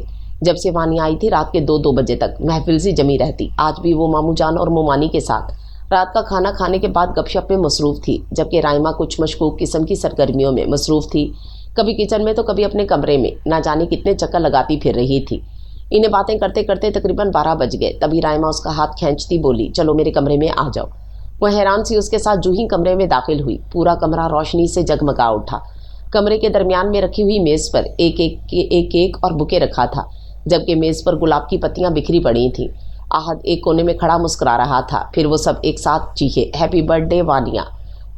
اسے اچانک یاد آیا گو کہ ابھی 17 جولائی کا سورج طلوع نہیں ہوا تھا، مگر 16 جولائی کی رات اختتام پذیر تھی۔ آج 17 جولائی تھی، اس کی سالگرہ کا دن۔ امی نے ہر سال اس کی سالگرہ منائی تھی، ہمیشہ یہی لوگ ہوتے۔ آہت کیک لے کر آتا، رائما ٹیبل سجاتی اور ماموں جان پھول لیے چلے آتے۔ بس فرق تھا تو صرف اتنا کہ آج مومانی جان بھی سچے دل سے مسکرا کر اسے پیار کر رہی تھیں۔ امی بھی ہوتی تو کتنا اچھا لگتا نا، اس نے یکدم اداس ہو کر کہا۔ میں نے تو انہیں سمجھایا تھا کہ صبح کر لینا سالگرہ، طاہرہ کو بھی یہیں بلا لیں گے، مگر یہ دونوں نہیں مانے۔ مومانی جان نے رائما اور آہت کی طرف اشارہ کیا تو وانیا آسودگی سے مسکرا دی۔ یہی وہ وقت تھا جس نے ارسل کی یاد کو بہت پیچھے چھوڑ دیا تھا۔ مومانی جان اس کے لیے جوڑا لائی تھیں، ماموں جان ہمیشہ کی طرح نرگس کا بکے۔ رائما اور آہت نے اپنے اپنے گفٹس پیک کروا لیے تھے اور وانیا کو کھولنے کی اجازت بھی نہیں دی، یہ اپنے گھر جا کر کھولنا۔ رائما نے جھٹ ہاتھ سے گفٹ لے کر واپس ٹیبل پر رکھ دیے۔ اس کے چاروں طرف محبتوں کی بارش ہو رہی تھی اور وہ اس میں سرتاپا بھیگ جانا چاہتی تھی بغیر کسی یاد کو دل میں جگائے۔ دوسرے دن صبح ہی صبح امی اسے لینے آ گئیں۔ آج میری بیٹی کی سالگرہ ہے، اس کا بھی انتظام کرنا ہے، مومانی جان کے روکنے پر امی نے کہا۔ لیکن امی میری سالگرہ تو ہو گئی، वानिया ने हंसते हुए माँ के गले में बाहें डाल दी। ताहिरा ने मुस्कुराती वानिया को देखकर इत्मीनान का सांस लिया। अच्छा, और हमें बुलाया भी नहीं? अम्मी ने प्यार से शिकवा किया। चलो बेटा, मुझे भी अपनी खुशी पूरी करने दो। ताहिरा ने मोहब्बत से उसके बाल संवारे तो वो खिलखिलाती हुई अपना बैग लेने दौड़ी। दूर खड़े आहद ने वालाहाना अंदाज में उसके चमकते हुए चेहरे की तरफ देखा था। अम्मी ने घर में अच्छा खासा एहतमाम कर रखा था, हालांकि बुलाया किसी को नहीं था। फिर एहसान अली शाह और अरसल भी चले आए। वो यूं ही बेनियाजी से खड़ी रही। अलबत्ता उसने बाबा को सलाम ज़रूर किया था और जवाब में उन्होंने उसे अपने सीने से लगाकर माथा भी चूमा था। Many many happy returns of the day. Arsal ने बगैर मुस्कुराए उसके हाथ में बुके थमाया था, जिसे वानिया ने बेनियाजी से टेबल पर डाल दिया। Thank you. दिल ने थोड़ी सी आहो बका करने की कोशिश की थी, जिसे वानिया ने सख्ती से कुचल दिया। तमाम कामों से फारिग होकर जब वो अपने कमरे में आई तो आहद और रायमा के दिए हुए गिफ्ट्स का ख्याल आया और उसने जल्दी से रायमा का गिफ्ट खोला। अंदर खूबसूरत सा ब्रेसलेट चमक रहा था। उसने झट हाथ में पहन लिया। आहद का गिफ्ट खोला तो सबसे पहले उसमें मौजूद कार्ड पर नज़र पड़ी। कोई वादा नहीं हम में, ना ऑफिस में बहुत बातें, ना मिलने में बहुत शोखी, ना आखिर शब मना जाते, ये सारे दिलरुबा मंजर, कस्में चांदनी रातें, सुनहरे धूप के मौसम की हल्की सुख की बरसातें, सभी एक ज़िद में रहते हैं। मुझे भी हम ये कहते हैं मोहब्बत यूँ नहीं अच्छी, मोहब्बत यूँ नहीं अच्छी। दरमियानी चंद मिसरों के बगैर नामुकम्मल इस नज़म को उसने कई बार पढ़ा और हर बार दिल ने धड़क कर उसके पुरअसर होने का दावा किया। मोहब्बत क्या है? वो जो हम किसी से करते हैं या फिर वो जो कोई हमसे करता है? कौन सी मोहब्बत सुख देती है और कौन सी दुख? उसने हैरानगी से सोचा और फिर अरसल का ख्याल आने पर जो आंसू उसकी हथेली पर टपका, उसने समझा दिया कि कौन सी मोहब्बत दुख देती है और कौन सी सुख। अम्मी और बाबा गालबन किसी अहम मसले पर गुफ्तगू कर रहे थे, क्योंकि इनकी बातें करने की आवाज़ें नीमवा दरवाजे से बाहर आ रही थीं। अपना नाम सुनकर वानिया चंद कदम आगे बढ़ाई। देखो ताहिरा, तुमने वानिया को अब तक अपनी मर्ज़ी से पाला पोसा, लेकिन ये मत भूलो कि वो मेरी भी बेटी है, लिहाजा उसकी ज़िंदगी का फ़ैसला करने का मुझे पूरा अख्तियार है। मुझे तो तुम्हारी बात सुनकर हैरत हो रही है। तुम माँ होकर ये बात नहीं समझ सकी कि अरसल के लिए वानिया के दिल में क्या जज्बात हैं। तुम्हारी तरह तुम्हारी पसंद भी अदना दर्जे की है। वो तो मुस्कुराना हंसे। लेकिन वो मेरी बेटी है, मेरी तरह आला सोच रखने वाली, अच्छी शय पाने की ख्वाहिशमंद। और वो तुम्हारा भतीजा, क्या नाम है उसका? हाँ, आहद। क्या है उस लड़के में और मुस्तकबिल क्या है उस लड़के का? वो सिर्फ दूसरों की नौकरियां ही कर सकता है, जबकि अरसल एक शानदार मुस्तकबिल का मालिक है। उसकी सोच आम मर्दों की तरह औरत और बच्चों तक महदूद नहीं है। वो इन मर्दों में से है जो हकीकतन सितारों पर कमन डालते हैं और एक मजबूत क़ुव्वत इरादी का मालिक, कमज़ोर लम्हों की गिरफ्त में ना आने वाला, रिश्तों को पाँव की बेड़ियाँ ना बनाने वाला। उसकी सोच की परवाज़ बहुत बुलंद है। सच पूछो तो मुझे भी अरसल के अंदर अपनी शबी नज़र आती है। इनके लहजे में तफाखुर ही तफाखुर था। बाहर खड़ी वानिया के लबों पर एक तल्ख सी मुस्कुराहट आ गई। आप बाप बनकर नहीं, सिर्फ मर्द बनकर सोच रहे हैं। बाबा जान, आपने मुझे पाला होता, मुझे कभी बचपन में रोते देखकर शफकत से रोने का सबब पूछा होता, कभी मेरी बीमारी या तकलीफ़ देखकर दीवानावार डॉक्टर्स के पास भागे होते, तो आपको आज ये अच्छी तरह अंदाज़ा होता कि आपकी बेटी कितनी नाजुक है, लफ्ज़ों से ज़ख्मी होने वाली। और अरसल वो शख्स है जो अल्फाज के अंग्रेज़ी इस्तेमाल करने से बखूबी वाकिफ़ है। आप तो ये तमाम बातें नहीं जानते, लेकिन मेरी माँ जानती हैं। तभी ज़िंदगी में पहली बार आपके फ़ैसले से इख्तलाफ कर दिया, लेकिन मैं भी अपनी माँ को बहुत अच्छी तरह जानती हूँ। वो हमेशा की तरह आज भी हार जाएंगी। उसके ज़ख्म वजूद पर एक नए घाव का इजाफा हो जाएगा। कल तक वो अपने नसीबों पर रोती रही थीं, आज के बाद बेटी के गमों पर सर पटकती यूं ही दुनिया से चली जाएंगी, इसलिए कि वो अपने आप को बिल्कुल बेबस समझती हैं। वो आहिस्तगी से दस्तक देकर अंदर चली आई। सामने ही उसकी माँ यूं सर झुकाए बैठी थी जैसे ज़िंदगी हार दी हो, जबकि उसका बाप बड़े फ़ख्र से सीना फुलाए अपने फ़ैसले की जीत पर मसरूर नज़र आ रहा था। आ गई हमारी बेटी। वो बशाशत से मुस्कुराए, ना जाने क्यों इस वक्त शिद्दत से वानिया का दिल चाहा कि अपने बाप के होंठों से मुस्कुराहट छीन कर अपनी माँ के सूखे लबों पर सजा दे। आप बिल्कुल ठीक कह रहे हैं बाबा, वाकई मैं हूँ बहू आपकी तरह हूँ। वही आला सोच, बेहतरीन पसंद, मजबूत क़ुव्वत इरादी और फ़ैसला करके उस पर सख्ती से कायम रहने वाली आला सिफ्त। इसलिए मैंने सोचा कि जब मेरे अंदर इतनी सारी खूबियाँ हैं तो अपने बारे में फ़ैसला करने का मुझे पूरा अख्तियार होना चाहिए। जाहिर है इंसान एक नापसंदीदा शय के साथ ज़िंदगी क्यों कर गुजार सकता है। वानिया की बात पर ताहिरा ने एक करब से उसकी तरफ देखा था। ये बात हुई ना बाबा की जान, देखो ये मेरी बेटी है, मेरी तरह पुरइत्तमाद तुम्हारा तो इस पर साया भी नहीं पड़ा। एहसान अली के लहजे में छुपी हुई हकारत ताहिरा बहुत अच्छी तरह समझती थी। 20 साल बाद भी वो वैसा ही था। उसकी कुर्बानियों को उसने फ़र्ज समझकर नज़रअंदाज कर दिया था। मुसलसल जीत का जो नशा होता है एहसान अली शाह, इस नशे में पूर डूबा हुआ था। जी बाबा, मैंने भी तो यही कहा है कि मैं बिल्कुल आप पर गई हूँ, फैसला करके उस पर सख्ती से कायम रहने वाली। इस वक्त मानिया ने माँ को के धुआं चेहरे पर एक नज़र डाली, जो बेबसी से सर झुकाए होंठ कांट रही थी। मैं जानती हूँ बाबा कि आप मुझसे बेहद मोहब्बत करते हैं, और अरसल साहब को मेरे लिए मुंतखब करके यकीनन आपने मेरा भला ही सोचा होगा। लेकिन बात यह है बाबा कि अरसल जैसे शख्स के लिए तो आपको एक और ताहिरा ढूंढना होगी, जो उसके हर जायज़ और नाजायज़ हुक्म पर बेज़ुबान जानवर की तरह सर झुका सके, जो उसके फ़ैसलों से इख्तलाफ करने की जुर्रत ना कर सके, जो सिर्फ मोहब्बत देना जानती हो, मोहब्बत लेने पर उसका कोई अख्तियार ना हो, जो अपने मन को अंगारों से भरकर उस पर ठंडे बादल की तरह हरदम साया फगन रहे। एहसान अली शाह ने कदरे नागवारी से उस पर एक नज़र डाली, और आखिर में इनकी कीनातोज़ निगाहें ताहिरा के हैरान चेहरे पर जम गईं, और वो बेकसूर होते हुए भी जल्दी से नज़रें चुरा गईं। लेकिन बाबा, मैं तो आपकी बेटी हूँ ना, फिर भला मेरे अंदर ये तमाम खसूसियात कैसे पैदा हो सकती हैं? मुझे तो अपनी इज़्ज़त नफ्स अपनी ज़िंदगी की तरह ही प्यारी है, और मैं जानती हूँ कि मेरी इज़्ज़त नफ्स और मेरे वक़ार का भरम अहद से ज़्यादा बेहतर तरीके से और कोई नहीं रख सकता। अपनी बात मुकम्मल करके वानिया ने एक भरपूर निगाह माँ के चेहरे पर डाली, जिनके चेहरे पर अब कोई खौफ नहीं था। उनके नीमवा लबों पर बहुम सी मुस्कुराहट थी, जिसे देखकर वानिया की रूह तक सैराब हो गई। शायद यही वो मुस्कुराहट थी जो कुछ देर पहले उसके बाबा के लबों की मलकियत बनी हुई थी। ये दौलत और मलकियतें भी भला कभी किसी की दोस्त बनी हैं? उसने इस्तेहज़ाया सोचा और कमरे से बाहर निकल गई।